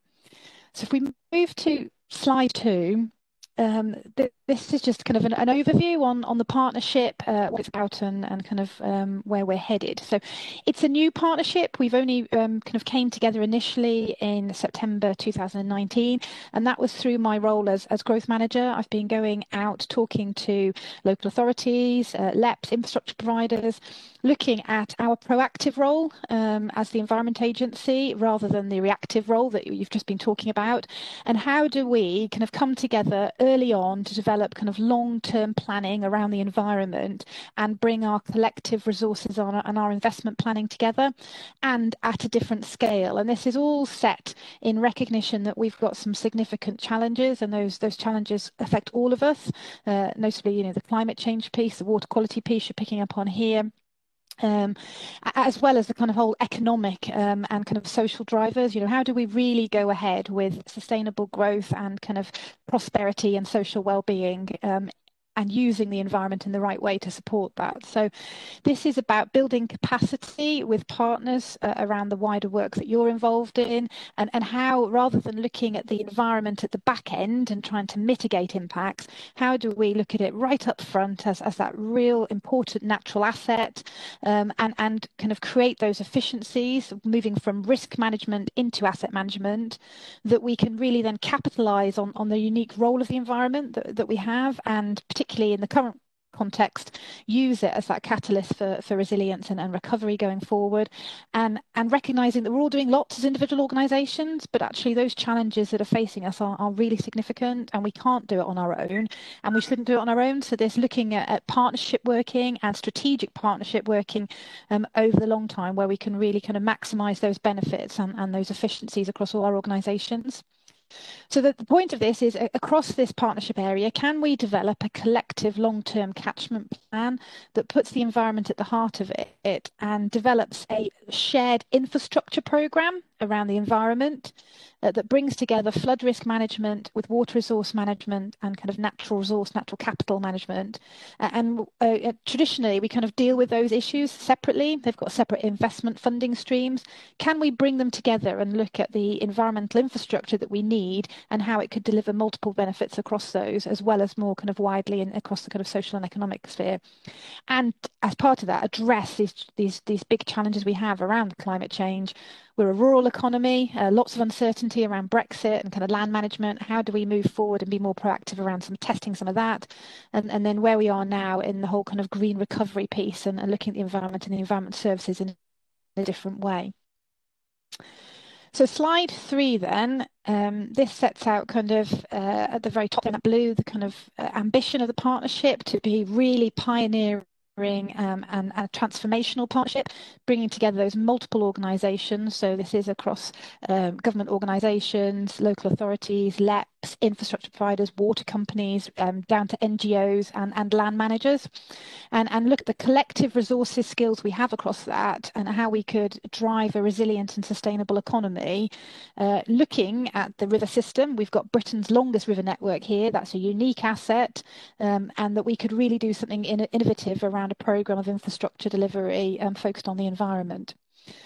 And the pictures I've put here just sets out some of the information we've been gathering as kind of what's the case for investment in this, doing something at a different scale and, of course, a bigger area over the longer term. So looking at the needs there, the river system, it's got huge abstraction demands going out on that river system. So looking at the public water supply there, that's equivalent to 600 Olympic swimming pools a day.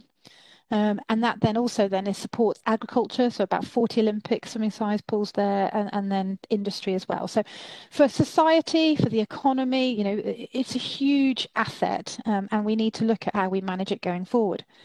There are risks, though, and there are risks that are impacting us now, that are costing all of us as organisations now, but that is going to increase, and we're already seeing the frequency of that increasing and the potential impact of that increasing. So in that middle column there, you'll see we're kind of looking at about 82,000 hectares of agricultural land across this geography that's already at medium or high risk, and something like 47,000 residential properties and 9,500 businesses. That is just the fluvial picture, and as you picked up on earlier on, we need to add in the whole flood risk picture here. So pulling data in from the water companies, pulling data in from your local authorities, and understanding that complete flood picture from all sources and the impacts that's having. So this is just a small slice of that cake. But then looking at the climate change, we can see there the predictions on increasing river levels up to a metre by 2100, and kind of up to half a metre or 0.85 a metre on the Wye, Team and Warwickshire Avon. So not only do we have significant risk now, those risks are going to increase dramatically and pose real challenges to us. So there's a bit of a realization here, I think, by the partnership that doing nothing isn't an option. We are going to have to come together and look at infrastructure provision and management in a different way. On this system as well, this isn't just about flood, it is about the water resource and the water quality bit that you've been discussing this morning, and you know how that all kind of impacts in this interrelated system. So on the water availability piece, we're predicting kind of average forecast reduction in available flows of between 20 and 25% by 2050. Well, if you look at the kind of the demands going out on for public water supply and industry, that's very significant. So what does that mean for some of those economic growth plans around sector-based growth, particularly thinking there around some of the agri-tech industry? But in that's kind of where we are, and that's what we're facing. But there are opportunities in this, I think, and that's what the partnership as a collective wants to face into, that by delivering this infrastructure programme, how do we release some significant benefits? So this information here around spend in the natural environment, the kind of economic impact of that kind of whole agricultural industry and the kind of profits around that. How do we boost productivity in that? And that's really important in that whole kind of post-European kind of context. And then there's kind of the impact on all of us around reducing the costs of dealing with these incidents. We'll never eradicate incidents completely. They are going to happen, but actually can we reduce some of those revenue costs of having to deal with it year on year? And what does that then mean in terms of some of those jobs that are affected and indeed were significantly affected in the February event this year? And then the opportunity, how do we capture some of the value of the opportunities here by releasing land, you know, some potential here to unlock land in excess of £30 billion across the geography. And as part of this, make the right decisions. So this isn't about putting development on floodplains. This is about using that environmental infrastructure programme to make the right investment decisions and the right growth decisions as we go forward. So moving on to the why then, so the next slide, and this is just, you'll all be familiar with this from your own organisations, but we are working within a government remit here. There are clear commitments around pursuing growth, increasing commitments now around infrastructure and where we can invest in infrastructure that either safeguards jobs or unlocks new jobs as part of the whole recovery package. So we need to be mindful of that and make the right decisions. And as part of that, move from this kind of site-based approach where we are consulted and we try and deal with the environmental impacts of decision making into actually putting the environment right up front in that decision-making process, and looking at the whole opportunities through a systems thinking approach around the economy, around the environment, around how people use the river, so that we move forward in the right way. So just on the next slide, a bit of a summary. What we're trying to do then is pull together a holistic strategy for this area that brings together water and environmental management with some of those wider drivers. So it's looking at it as a system and how we kind of share that integrated approach. And that is, as we see it, our route to delivering kind of place-based resilience, which is one of the ambitions in the new National Flood Risk Management Strategy that we now need to move towards. This is about harnessing opportunities. So although this is about an environmental programme and about infrastructure delivery, it's about, right, how do we use that to get that multiplier effect and those multiple benefits across all our organisations? And as part of that, drive those efficiencies, moving from risk management into asset management. And a key element of this partnership is around innovation. Can we, as that national pilot, start testing new ways of working, and particularly in here thinking around new financial models that takes pressure off the public purse? There just simply isn't enough money to go around to deal with all the infrastructure needs that we have and demands we have. So how do we do things differently by coming together and testing new approaches and get the delivery that we need in this locality? Next slide then, just to be clear, because we have produced an investment document, a glossy brochure, which you may have seen, and that was for a specific audience. It was to go up through ministers, up into government as a pitch into this partnership, and it clearly was pitched around the economy and what we could do. And I think we have had some feedback that, you know, is this another economic growth partnership? And the answer to that is simply no, it's not.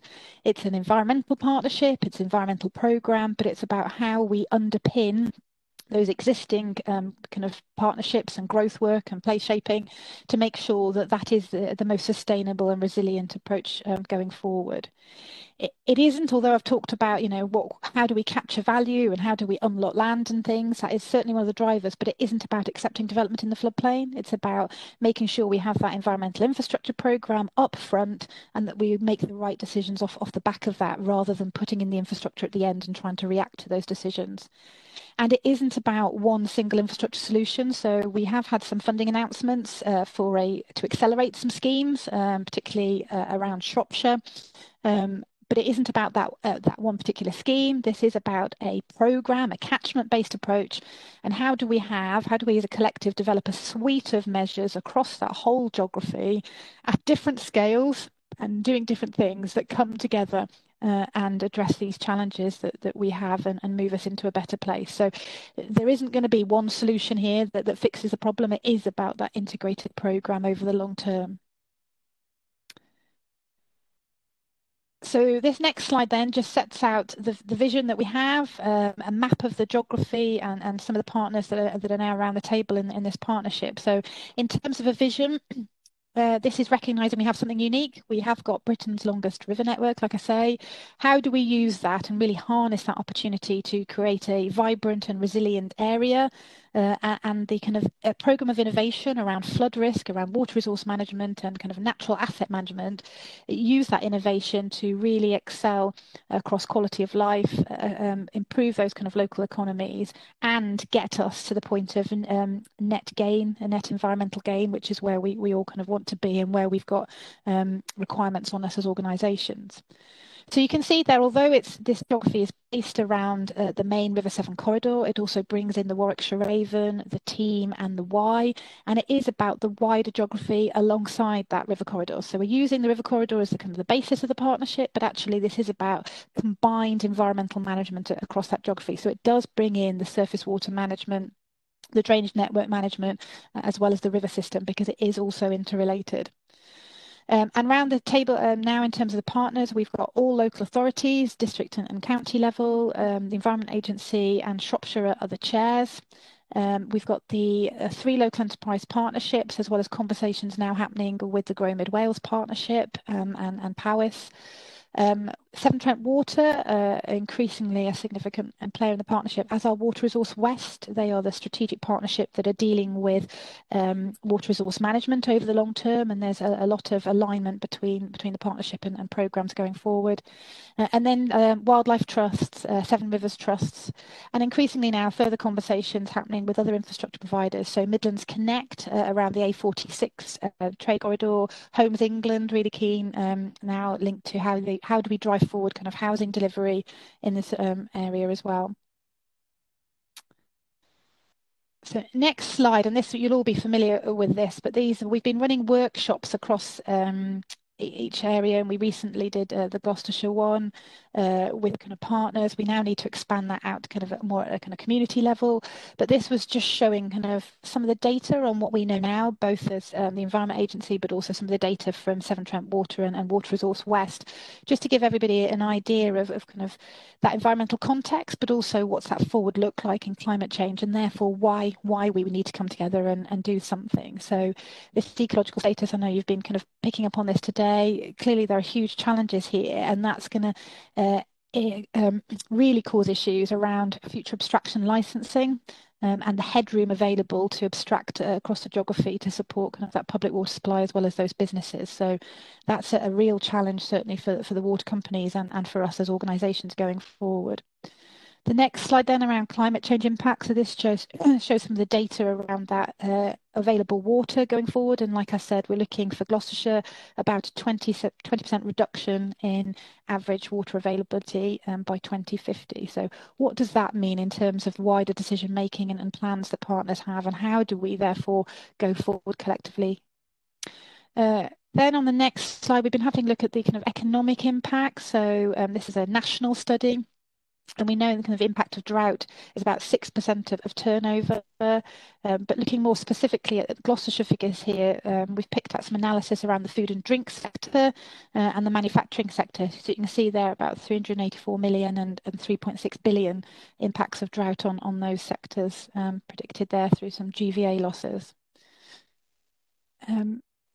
Moving on from the kind of water resource piece then on the next slide into flooding picture.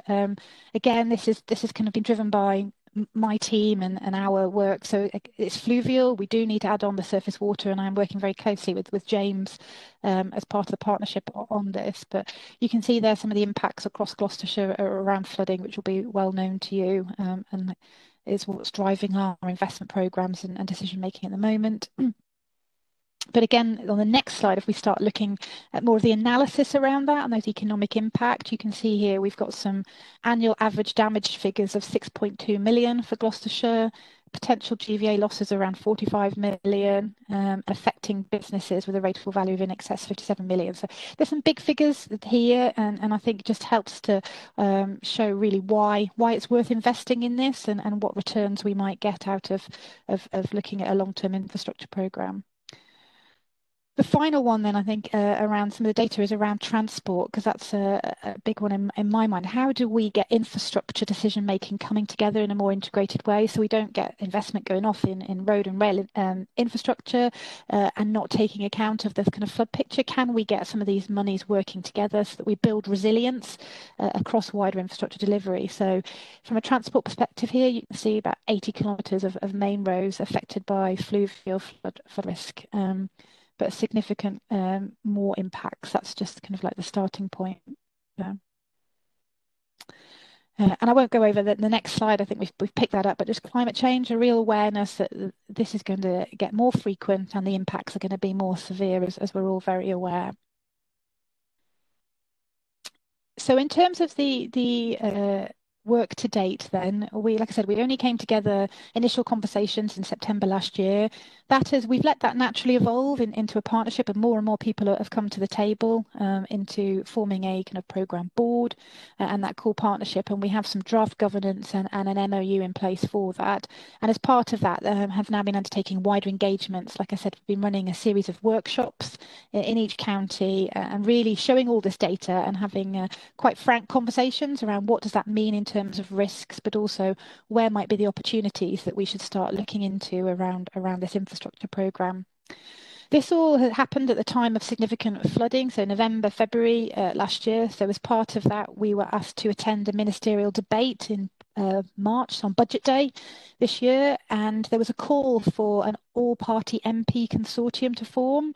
And actually now we've got 46 MPs that cover this geography on both the Welsh and the English side, come together and formed a River Severn Partnership caucus as a political platform and a kind of lobbying piece into government. So we've just at the moment as a partnership writing a letter for that MP caucus to send up to the Secretary of State with an ask from the partnership around how ministers can help our work, but also help accelerate what we want to do on the ground.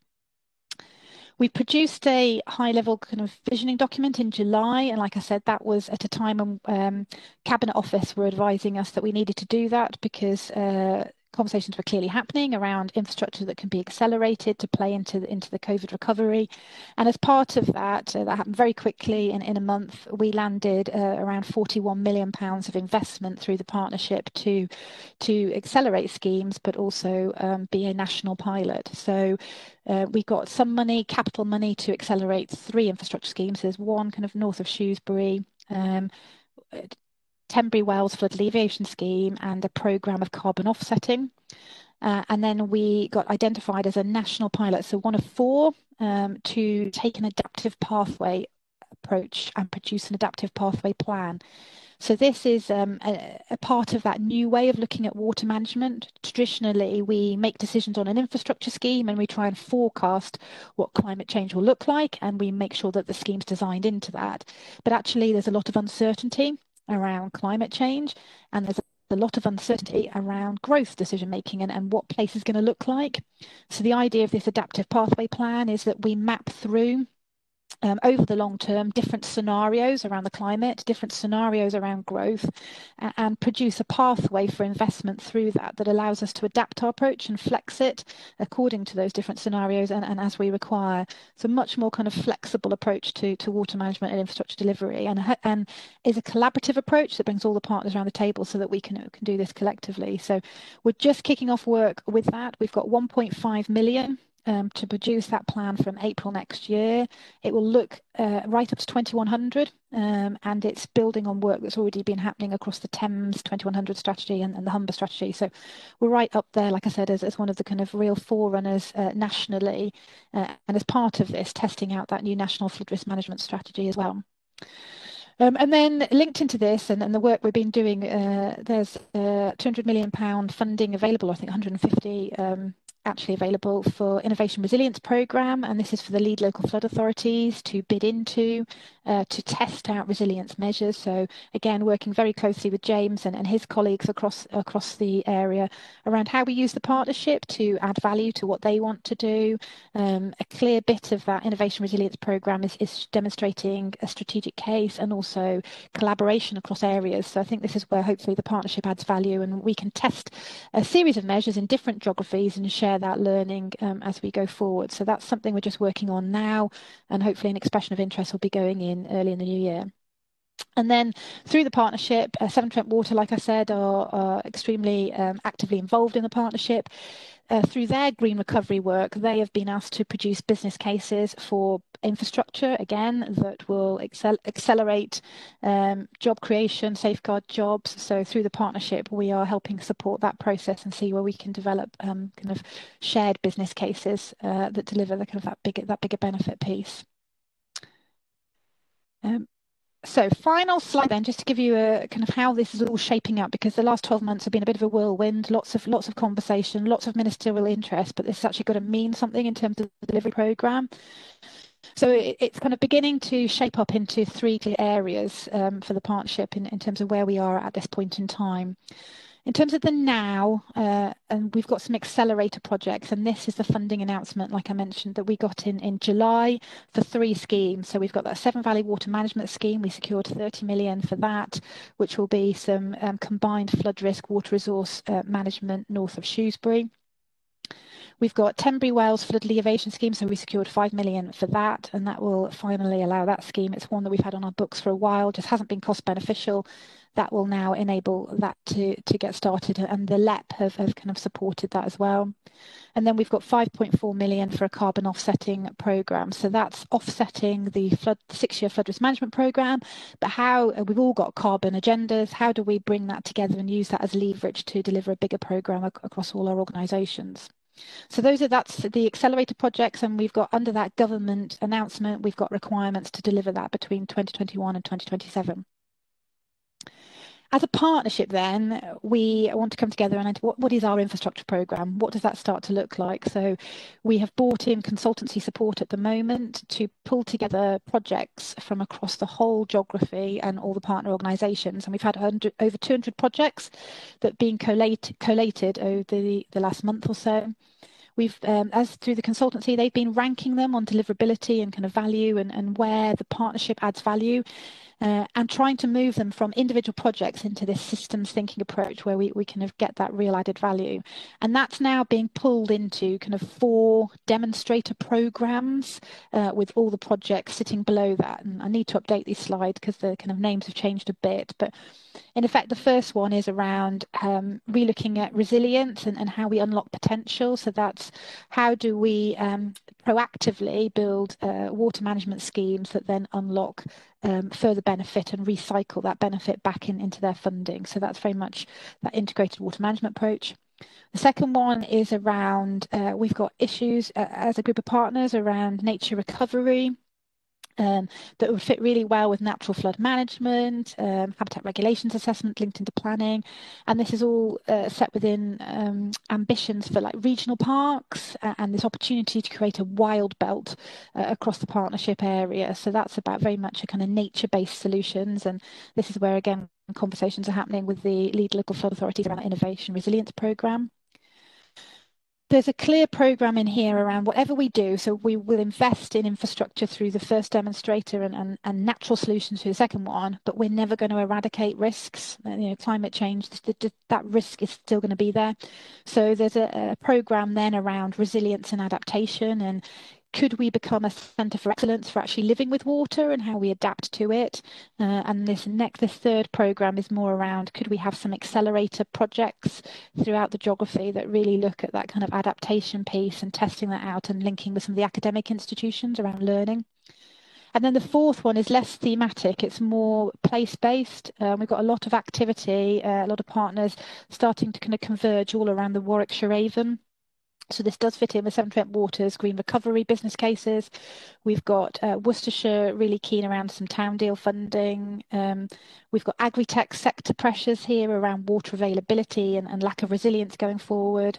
We've got flood issues that aren't cost beneficial. And then we've got the A46 trade corridor. So how do we bring all of that together into a joint investment kind of proposition and programme looking at a specific geography? So those are the kind of four programmes that are beginning to emerge in the immediate term. But I think I'm aware around that we've also got regulatory requirements. So I think there's a conversation for the partnership around what else is outside of this and when does that fit in this programme.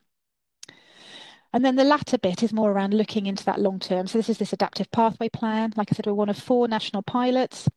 It will really test out the kind of climate scenarios as well as those growth scenarios and how we take a whole water management approach. And it will bring together the flood piece with the water quality and the water resource, so into that whole water management, and develop that kind of flexible plan for investment that ensures we are resilient.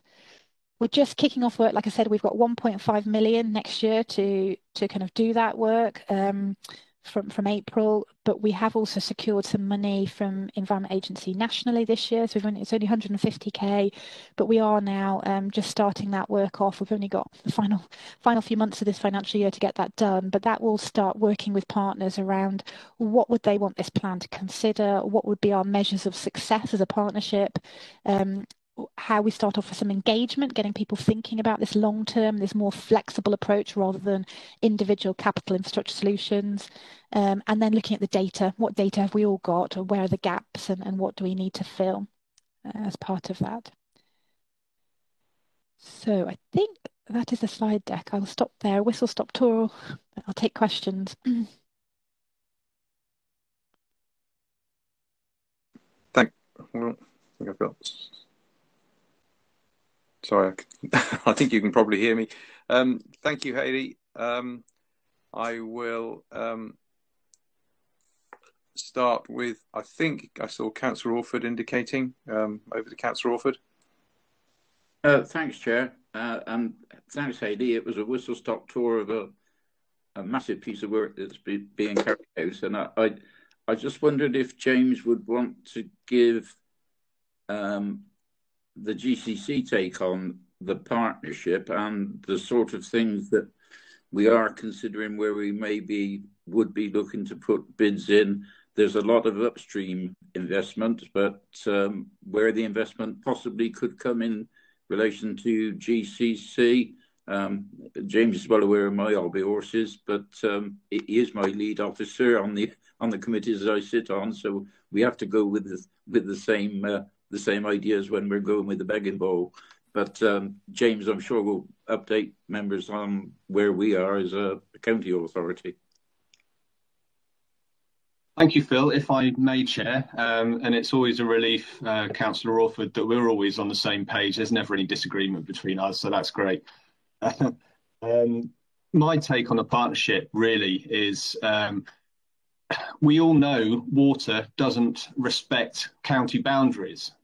You could say arbitrary boundaries. I wouldn't like to go that far. But the partnership enables us to work much more closely across the catchment, to work with the water, where it's coming from, where it falls and where it ends up. And that is the true potential of the partnership from my point of view. As Hayley says, it's not just about river flooding. It's about surface water flooding as well. And that obviously from a lead local flood authority point of view is one of our main interests, as well as some of the ordinary water courses that feed into the River Severn. I'm very much behind it. We've contributed financially in the past, which you are aware of, in the early days of the partnership. Next steps for us, as Hayley mentioned, we have the Innovation Resilience Fund that I'm hopefully taking a paper to skim in a couple of weeks, which will give you some more information about where that's going and where it's come from. Essentially, what we're looking at is a partnership between all of the lead local flood authorities in the English Severn and Wye area, emerging theme being working with natural processes. So upper catchment natural flood management linking into multiple benefit urban SUDs downstream. It's a really exciting piece of work. I think it also must be said that while Hayley is very self-effacing and saying this is very much a partnership thing, it's very much been driven by her and her team directly, with us feeding into that. I don't know if Hayley ever sleeps, she probably doesn't, but I look forward to being involved, and any questions or ideas for potential schemes that might be suitable for the innovation resilience, then please feel free to look at my my skim paper and feedback on that if you would like to the meeting. That's just about it from my perspective with the River Severn partnership. Crawford? I see you've got others indicating, and yeah, I'm keen to hear from Vernon, and I see Dr. Cordwell has also indicated. So yeah, you're running a good debate here, Chair, and it's all very, very worthwhile. Thank you, Councillor Orford. So I will. I'll go to Councillor Caldwell. I'm not sure who was first. I'll go to Councillor Caldwell, then Councillor Vernon Smith. Very brief question, Chairman. Among the partners, I didn't spot the Severn Estuary Partnership, and I wondered whether they had an involvement with this initiative.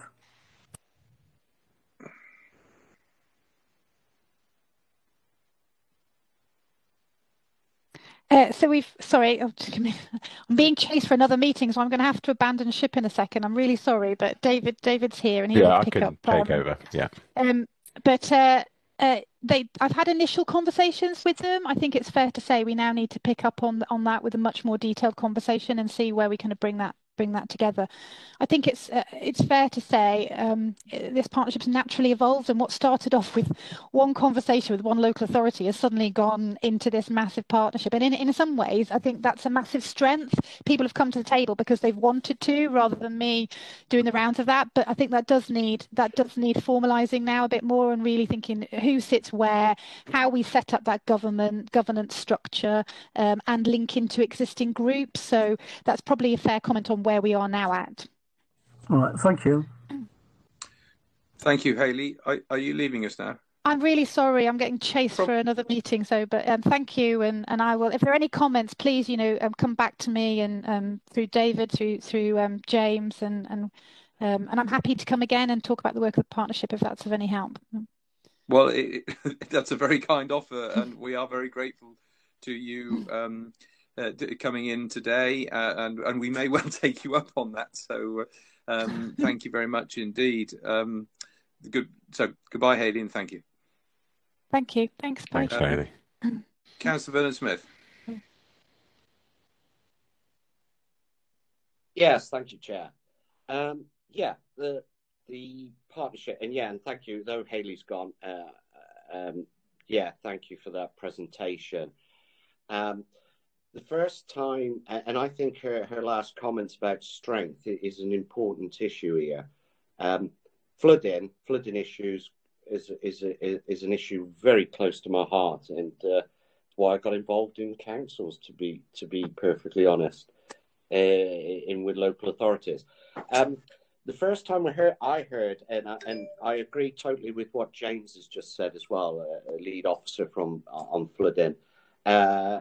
First time I really heard about it was through the A46 partnership, where there was a presentation, and we can see the success that the A46 partnership brings, working with Worcestershire, Warwickshire, Leicestershire, the various counties, a unity, a strength. So I totally agree with Hayley's last comment, and I was very keen straight away ask GCC to join, GCC officers to join it, and I know James Blockley has been working closely with the partnership through the Environment Agency to move this forward.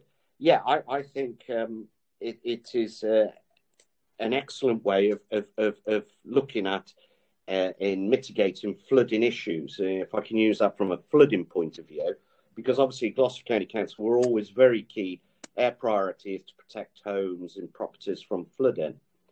So this, I see, is a fantastic partnership to be in, because what again, if we look at gravity, Chair, is all the water from the Severn and the Avon all rush down to Tewkesbury.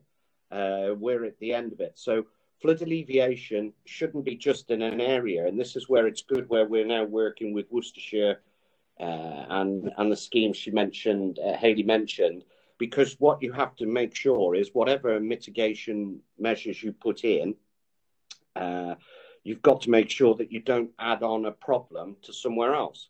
So it's very important that we do all work together, because what Worcestershire can be doing can actually help Gloucestershire as well. So flood alleviation, I think the partnership is really good, and I think it's an excellent way forward.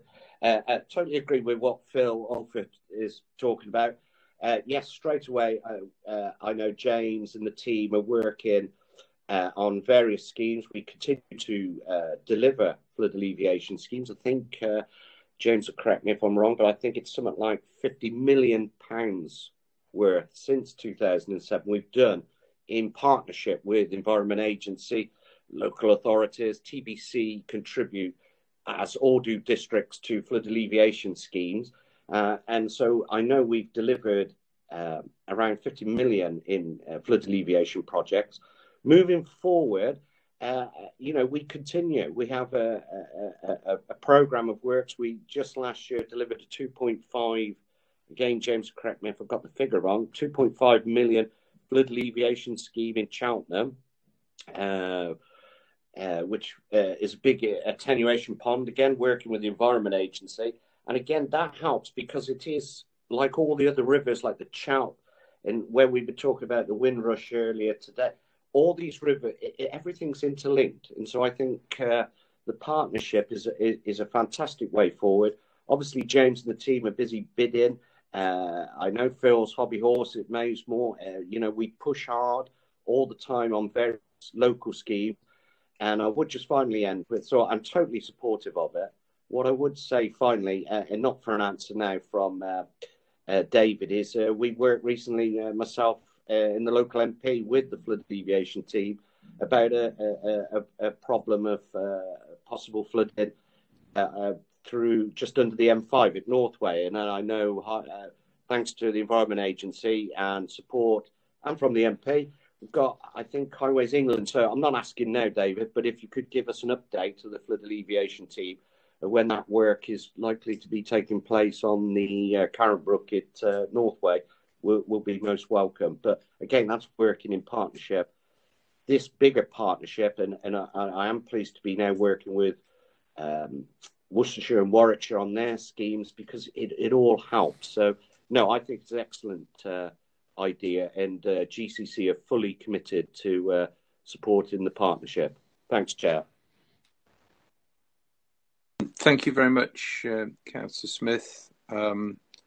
In particular, obviously, there are two separate, in some ways, separate elements to this this morning, and although they overlap, and the overlap is happening. But I think specifically there, you were commenting on the overall point and success of the Severn partnership, and thank you for that endorsement. In that sense, does anybody else want to come in on the presentation that we've had from Hayley? And again, I see Councillor Orford is raising his hand. Over to you, Councillor Orford. Yeah, thanks, Chair. Because I suspect James might want to come back in as well, because, as I said, there's an awful lot. Hayley talked about an awful lot of upstream things, and we don't want to stray from the point that the original motion brought, and what benefits this partnership could bring to those aspirations. And there's a lot of talk now about natural flood risk management, and that in itself affords us the potential to improve the environment, not just the water environment, but the agricultural environment. There are opportunities, I believe, to do some pretty exciting and massive things in relation to creating flood relief by more natural means, opening up land that perhaps has got beyond being sustainable in relation to what we could call traditional farming, and maybe agriculturalists might look at, should we say, creating wildlife habitat, using the land, managing the land and the water as an environment. Certainly, you'll know I brought that petition to council in relation to the A417 a couple of weeks ago. We've got to look at that because transport does come into this. That highway is frequently cut off. I'm looking for opportunities now that we're at the start of an EA new 6-year programme to certainly put some sort of bid in for Gloucestershire, because with respect to those that brought the petition, we need to be showing what we're doing for Gloucestershire. James might want to just give his take on where we see opportunities for what we call natural flood risk management, and that's not just about planting trees in floodplains. It's about how we use land that potentially could come forward. I don't know whether James wants to pick up. We do work quite closely together. He knows what my ideas are. I'm more than happy to, Chair, if that's okay, and I don't want to take up too much time, but Councillor Orford's basically got it in a pretty tidy nutshell there. I prefer the term working with natural processes sometimes. I think it's a much broader approach, and that's what we need to look at here, especially under the auspices of the partnership and looking at a more catchment-based approach. As I said earlier, working with natural processes is exactly that. It's mimicking the way that nature manages its water, enhancing it and working with it instead of working against it. It's about dealing with the problem where it occurs, dealing with the water where it falls, as opposed to shooting it downstream to create a risk elsewhere. And as I say, natural flood management is a part of working with natural processes. It could be anything from allowing natural obstructions and small water courses to remain so that in times of high flow that sediment is trapped and water is held back, right up to reintroducing beavers. It can be anything, and this is all in the upper catchments generally, but it does transfer all the way down the water courses to how we build our urban environments and building into blue-green infrastructure. So we're looking at public open spaces and their potential for attenuation and amenity and water quality and biodiversity. And it's the key to this is looking at those 4 separate elements together. And in regard to the earlier comment about the Severn Estuary Coastal Group, one of the schemes that I'm going to be putting forward for the Innovation Resilience Fund is looking at a series of natural flood management interventions that will benefit communities, including Epney, Longney, Frampton-on-Severn, which are all part of that general approach, south of Hoare Bridge stretches of the River Severn. I think that might answer your question, Councillor Orford, but I'm happy to take any more if there are any. Thank you very much, James. I'm struggling with my screen here. I think that Councillor Orford okay with that? Absolutely. I just wanted to get that into the debate, Chair. Yeah. Thank you. And as you say, there is we're in a debate here on the wider issue of flooding, which is fine because that was that's the topic of the presentation we've just had from Hayley and about the Severn partnership. Obviously, with two separate but overlapping items on the agenda, one about both related to rivers, one about waste, which was the subject of the council, and pollution rather, and one about the wider topic of flooding. It was always going to be difficult to maintain a thread, but we needed, I think, from the way that the conversation and debate was going in the first item, if you like, it was important to hear from Hayley before we move back. So we've talked a bit about that. We've heard a bit about the river partnership, the River Severn partnership, and its significance and what its involvement for us as an authority. And I guess for us as an environment scrutiny committee, this is at the core of what we're interested in and what we do. And I think Hayley's offered to come back and talk to us again. And I think where there are specific issues that we as a scrutiny committee want to explore that are related to the Severn area and flooding, and I think it would be most appropriate to take her up on that invitation in due course, if as the situation perhaps requires. Obviously, Councillor Alford has made some comments and James has contributed.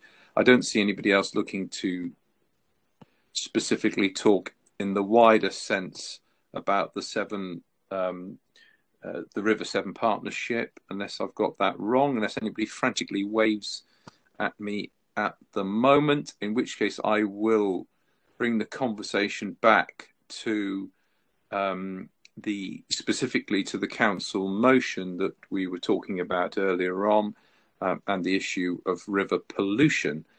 And I'm just pausing because I'm just looking to see. I don't see anybody specifically waving about with comments on the River Severn partnership. So we'll say thank you to David in Hayley's absence, and move back. I'll certainly pass it on. Yeah. Thank you, David. And move back then to where we were at on the issue of river pollution. Now, obviously, we had quite an extensive debate and lots of interesting views and thoughts on the matter. Again, it in itself is a very wide-ranging topic.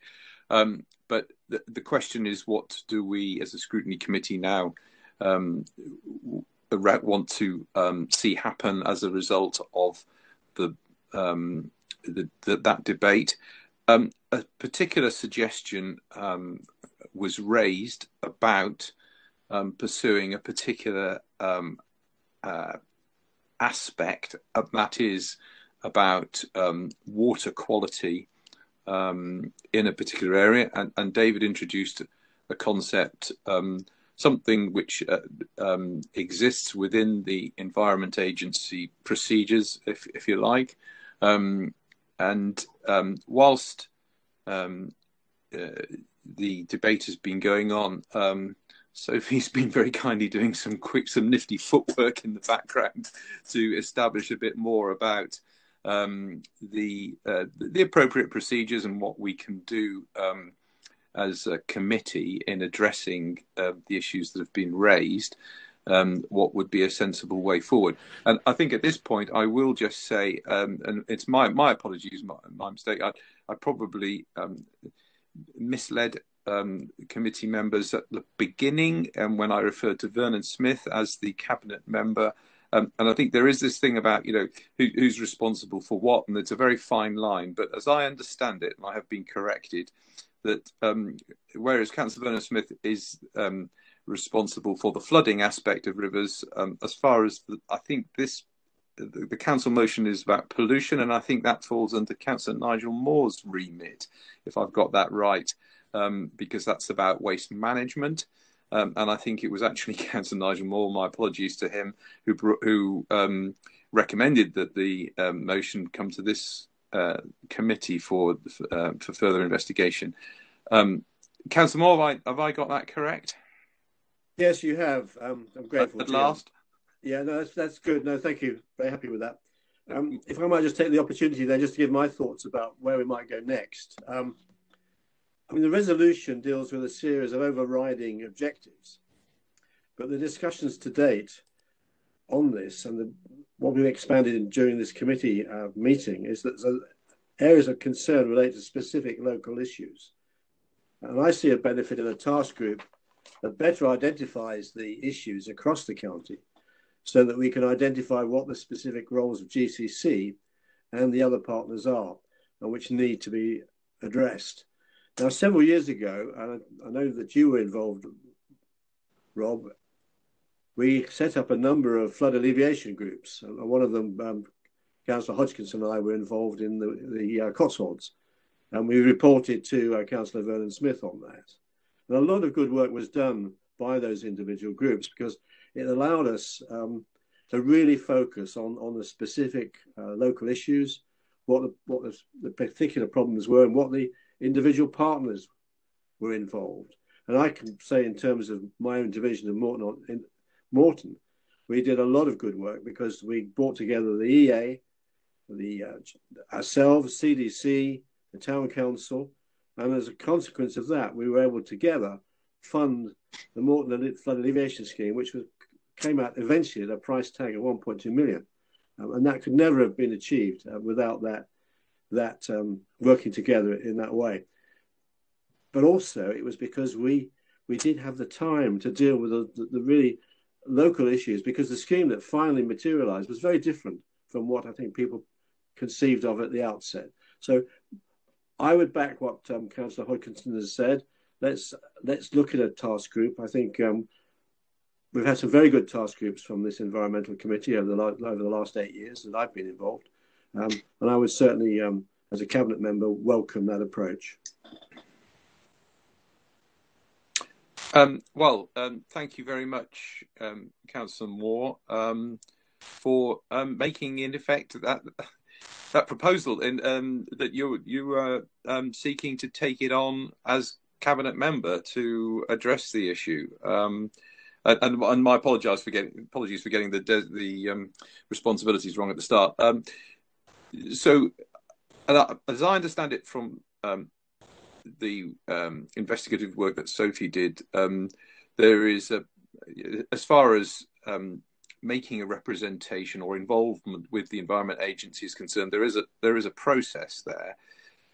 And I think if this links with what you were saying just then, it seems to me that the suggestion that the best way forward at the moment would be for this committee to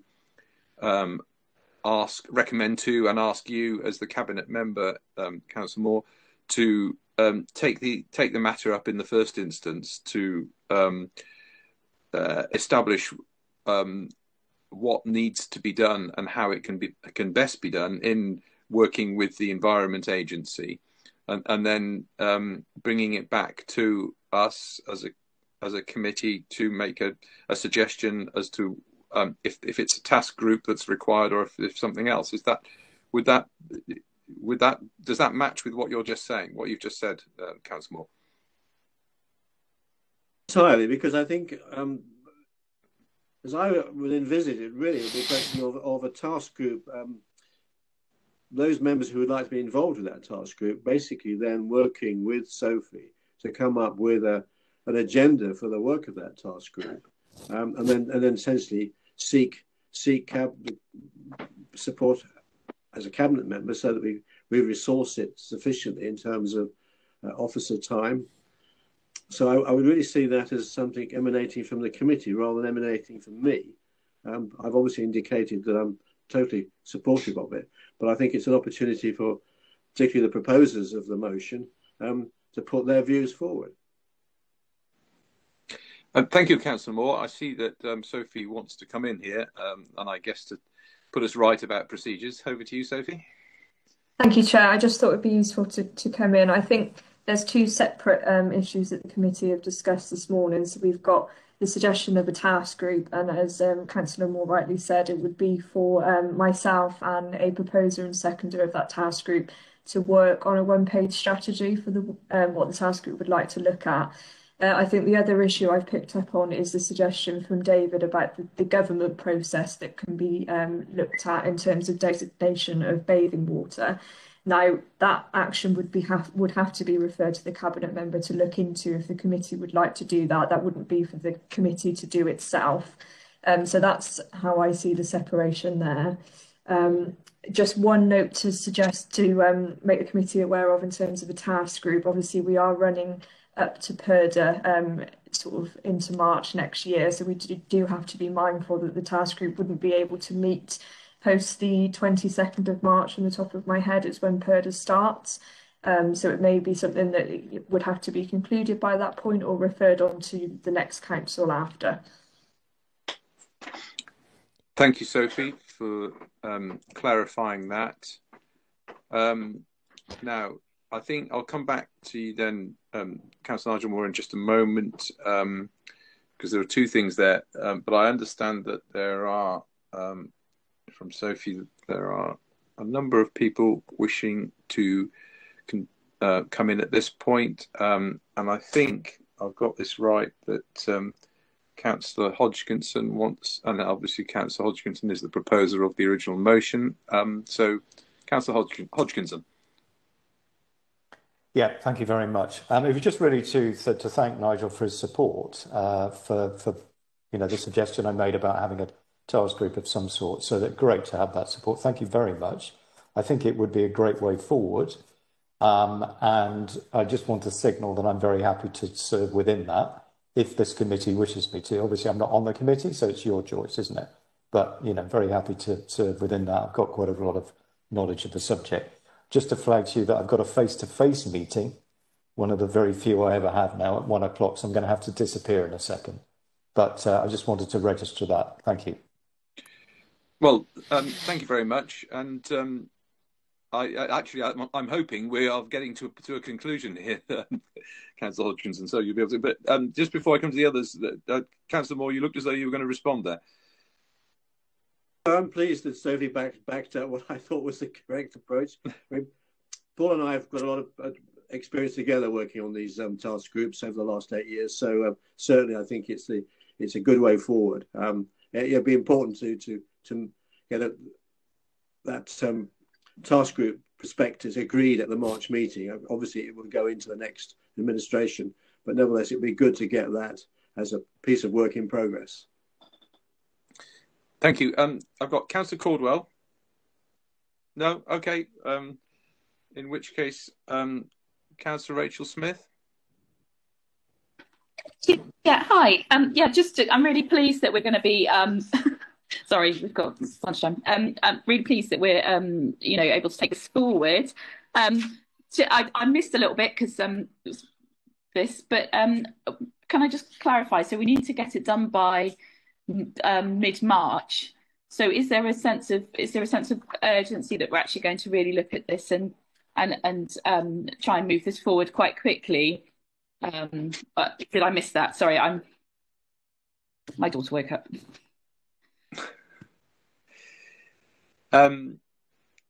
Well, and there is. Sorry, if I can just say, obviously there is a commitment here to get on with that. Councillor Moore, did you want to say anything at this point, or is it just a matter for us now to say let's set this thing up? I think we've got a deadline really of the March meeting really for that for those members who would like to join this task group to work with Sophie to get the one-page proposal agreed in March, and then that would therefore give a springboard for that work to carry on. Okay, thank you, Councillor Moore. I think I'm sensing that we have reached a conclusion as a committee from this meeting that we want to pursue a task group as suggested, and the procedure for that would be to hand over to Sophie to do some work to get that in progress, and then also with the other point for Councillor Moore to pursue with the Environment Agency, and unless I hear anything any further, anything to the contrary, I think that will be the recommendation of this committee. I did see Councillor Nigel Moore reaching for his. Did you want to say anything again, Councillor Moore? No, that's fine, Chairman. I think you've summed it up in a way that I'm very comfortable with. Thank you. Okay, great. In which case, I think we have very successfully, I think, concluded the debate and reaching out a good outcome on the council motion and the item on the River Severn Partnership, which just finally brings us to the item 5 on the agenda, which is about work plan for future. Sophie, were you looking to say something there? I don't know if you were. Sorry, I was just going to come in to say, Chair, that so the committee need to populate their work plan for January and March, which are the final 2 meetings of this council. There are 2 possible future items on the list, and obviously the visit to Javelin Park will have to wait until we're able to do such things again. But I'd be looking for suggestions for those 2 remaining meetings if possible, please.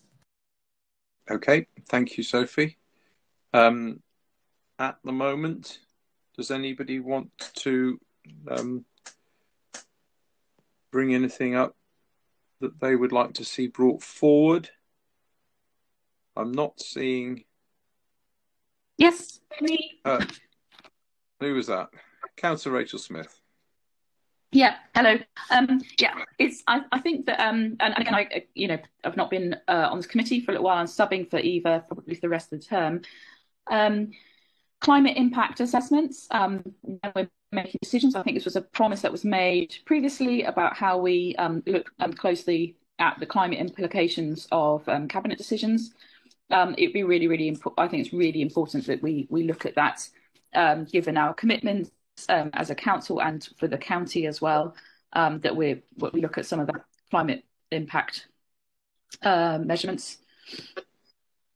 So I don't know how that can come to the next committee or a report on how that's moving forward. And I think also just at the end of the term, I think it might actually be quite a good opportunity to kind of look back on, promises have been made by the council about things they're going to do. It'd be good. I think it would be a good kind of opportunity to kind of have a bit of a review on some of the other things. Off the top of my head, thinking about electric vehicles. As well, like how is that project going, and also some of the active transport stuff that we talked about in terms of Back Better with COVID. I'm not quite sure what's happened with some of those projects. So those are a couple of suggestions for work planning over the next couple of meetings. Thank you, Councillor Smith. Is anybody else looking to? Councillor Orford, you look as though you're about to speak. So we're going to be taking what we spent 2.5 hours on this morning for. I did bring a petition to council, and it does dovetail into the work that we were talking about this morning. In relation to a task group, obviously I'd be a willing participant to sit on that one, and whether we could do something.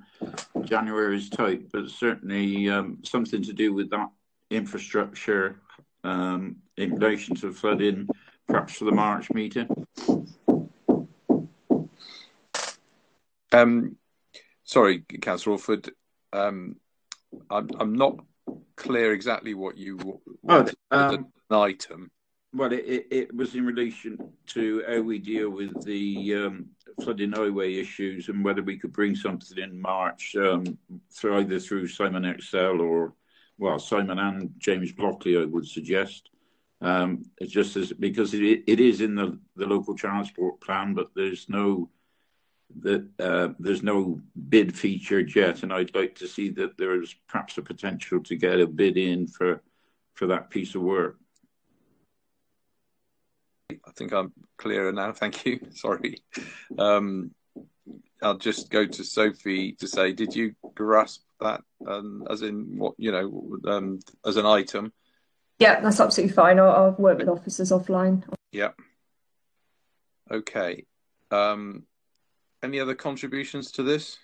Yes, if I could, Chairman, just to back up really what Rachel has asked for, I'd be happy for officers to bring a progress report on our EV strategy to the January meeting, which I think will then give you a good agenda for that meeting. And as Phil says, I think some of the other items are probably best dealt with in March. Okay, I think therefore we Sorry, have... could I just come back in on, sorry, I didn't quite get a commitment on the impact assessment. So when we make a decision, we need to consider how it impacts on the climate, because we're in a climate emergency, which we've all agreed is the case. So I think it is quite urgent that we make sure, because I recall this time last year I was asking about how we are measuring our climate impact with decisions. And, it was told, it's coming in next year. I don't know if there's any evidence of that. We're still seeing positive, negative, neutral for things that it doesn't really make sense. We need to look at that as a committee. It's really absolutely imperative we look at that as a committee. Yeah, if I could just mention that I'm bringing a report to Cabinet in later this month, in fact, for our annual report on our climate change strategy. And I think perhaps when you've had a chance to see that, that will give you some pointers for what you might like to discuss in this committee subsequently. Okay. So can it be in the January agenda then? Do we meet in January? When's the next meeting of this committee? Well, I've just agreed that we take the electric vehicle strategy in January. Yeah, and I'm also suggesting that this one is particularly important as well for the next meeting. Because this has been quite a thin agenda. We've talked around some, very specific issues, but I think that actually we can work harder. I mean, we can work harder. It's not hard. We just need to work harder. Right. I'm not sure what's going on here at the moment in the sense of what we are specifically looking to address in our January meeting. Councillor Nigel Moore has indicated he's going to bring. He would be prepared to. Well, he's able to, I should say, to bring a report on electric vehicle, which seems to me a sensible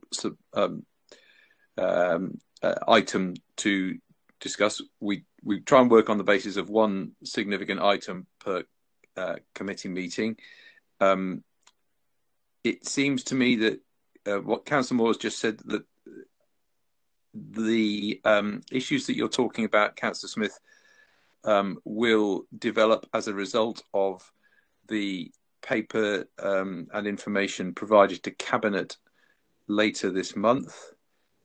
And you might want to consider what is, or anybody, any member might wish to consider what's in that before deciding on items for the scrutiny committee to address.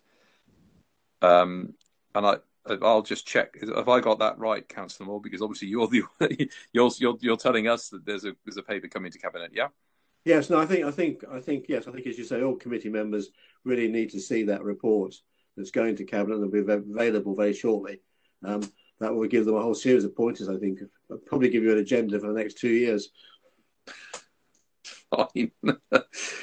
So let's start the agenda in January. I think it's like we can't wait. We cannot wait. We need to do this now. I just clarify again, we're in a climate emergency. We need to know what impact on the climate cabinet decisions are making, so we can be better informed about the decisions we're making. So yes, I accept that you've got this report. That's great, but we do need to have that at the next committee. And this agenda item is for setting the work plan. And I'm not happy that we just sit around and wait for reports to come up and then decide on work planning. We need to talk about it. I'm a member of this committee. I'm subbing for Eva, but I'm a member of this committee. I'm saying we need to do this. Rachel, this isn't just your meeting. This is other people's meetings as well. And there's other people with their hands up. Thank you. Okay, right. Can we all just speak one at a time then, please? And I think, there are, as Councillor Cromwell has just said, other people waiting to speak. As it happens, I don't seem to be able to see on my screen who they are, but Councillor Cromwell clearly is one of them. So over to you, Councillor Cromwell. I think Councillor Patel was indicating. And then... I think, can I defer to Stephen? Stephen has had his hand up for an awful long time, whilst Rachel has been interrupting everybody and anybody. Councillor Cromwell, I will move to Councillor Hurst. Thank you. Thank you, Chair, and thank you, Councillor Cromwell. Two items I think we may well discuss if you think it's relevant. One is the local transport plan. Do we need an update on that? And secondly, talking about rail developments in the county. Okay, thank you. Thank you. Thank you, Councillor Hurst. A local transport plan, that would be back to you, Councillor Moore, as the cabinet member. Is there something does Simon want to come in? I don't know if I'm sure Councillor Moore and I would probably say the same thing, in that the local transport plan, as you know, has already been considered by a joint committee, which was a joint committee between this committee and the Economic Development Committee. The proposals now are that the LTP progresses to January Cabinet, and reports for that have already been drafted, following by hopeful full adoption by the full council in March of next year. So I would suggest that all of the comments and concerns of the Environment Scrutiny Committee have been incorporated into that plan before it now progresses to Cabinet and full council. So I don't see the need for that. As for rail developments, that's obviously related to the LTP, but I would have more sympathy with considering that as a future agenda item, perhaps for the March one, as we've already started to fill out the January one. So I'd be happy to take that issue away with Sophie and discuss that further, if that would help. Okay, Councillor Hurst. Okay. I think, Councillor Cromwell, you deferred to Councillor Hurst. I'll come back to you. It was just to say that some of these items that you are discussing have been on a joint meeting, and also some of them do cross over onto other meetings, and we are discussing some of the items that have already been mentioned on the economic growth scrutiny as well. So there is quite a bit of crossover here. I would be mindful that we don't overload our meetings, because then we do not give them decent debate. We don't give them decent looking at. We tend to get very tired towards the end, and so therefore we're not giving them the reasoned time we should do. So please be mindful that we don't overload our meetings. Thank you, Councillor Cromwell. Councillor Patel? I just wanted to just comment on Councillor Smith's demands. I think it's quite unfair and unreasonable to come to a meeting and start demanding things that you would like. But we are a committee here, and we should be deciding collectively what we bring to each meeting or for the following meeting, and to sort of suggest that officers and members need to work harder. I think that's really unfair. In the current climate, officers are working extremely hard and have been doing a fantastic job, and I think that comment is one perhaps you need to retract. Thank you, Chair. Well, okay, Councillor Patel, I think we've heard what you say. don't wish us to get into exchanges between members on their individual views on each other, etc. If we could just stick to the issue of the work plan, and for the next 2 meetings, and where we're at the moment is we have a proposal to do some work on the electric vehicle strategy in January, an item in March on roads and flooding, and potentially something about rail development. As far as the issue raised by Councillor Rachel Smith is concerned about climate impact assessments, the Cabinet member has suggested that we should see what comes to Cabinet first, and I personally agree, before we can make any sensible assessment or judgment about what there is that we need to, or we might want to, I should say, as a committee to look at as a result of that.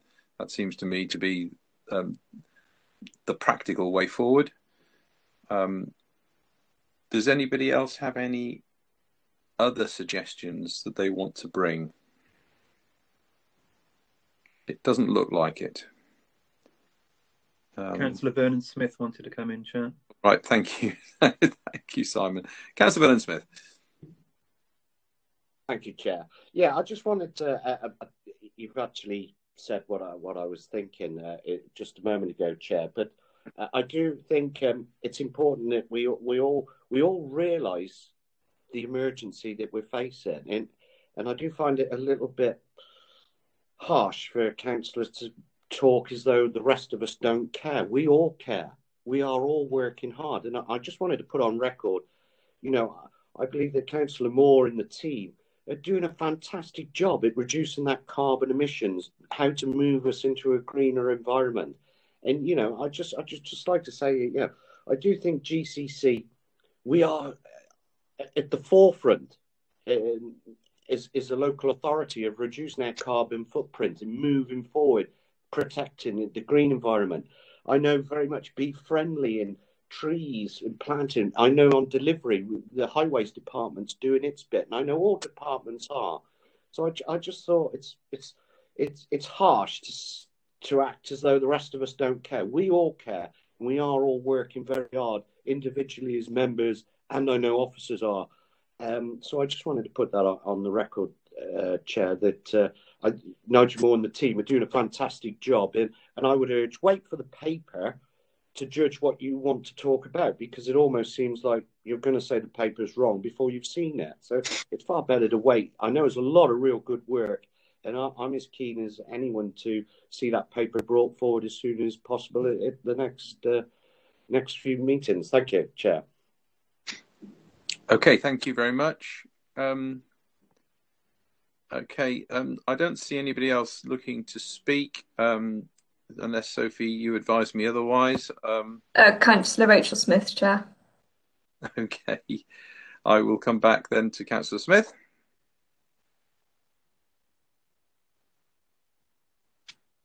Sorry, yeah. Apologies if that, if you've got the wrong end of the stick there. I meant we as a committee can work harder. I appreciate the work the officers put in.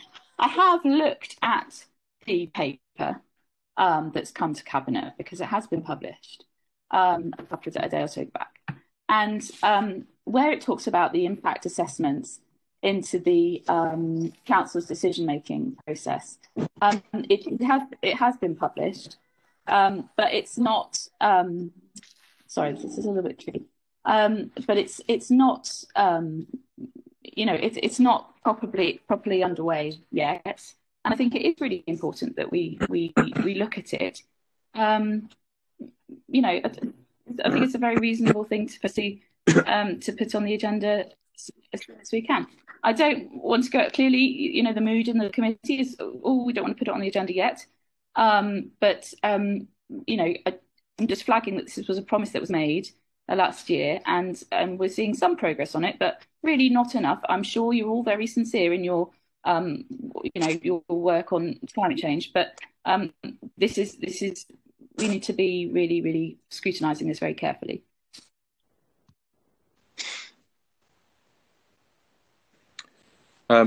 Okay, thank you, Councillor Smith. Well, I think the overall view, individual opinions aside, has been is clear, and I propose we proceed on that basis.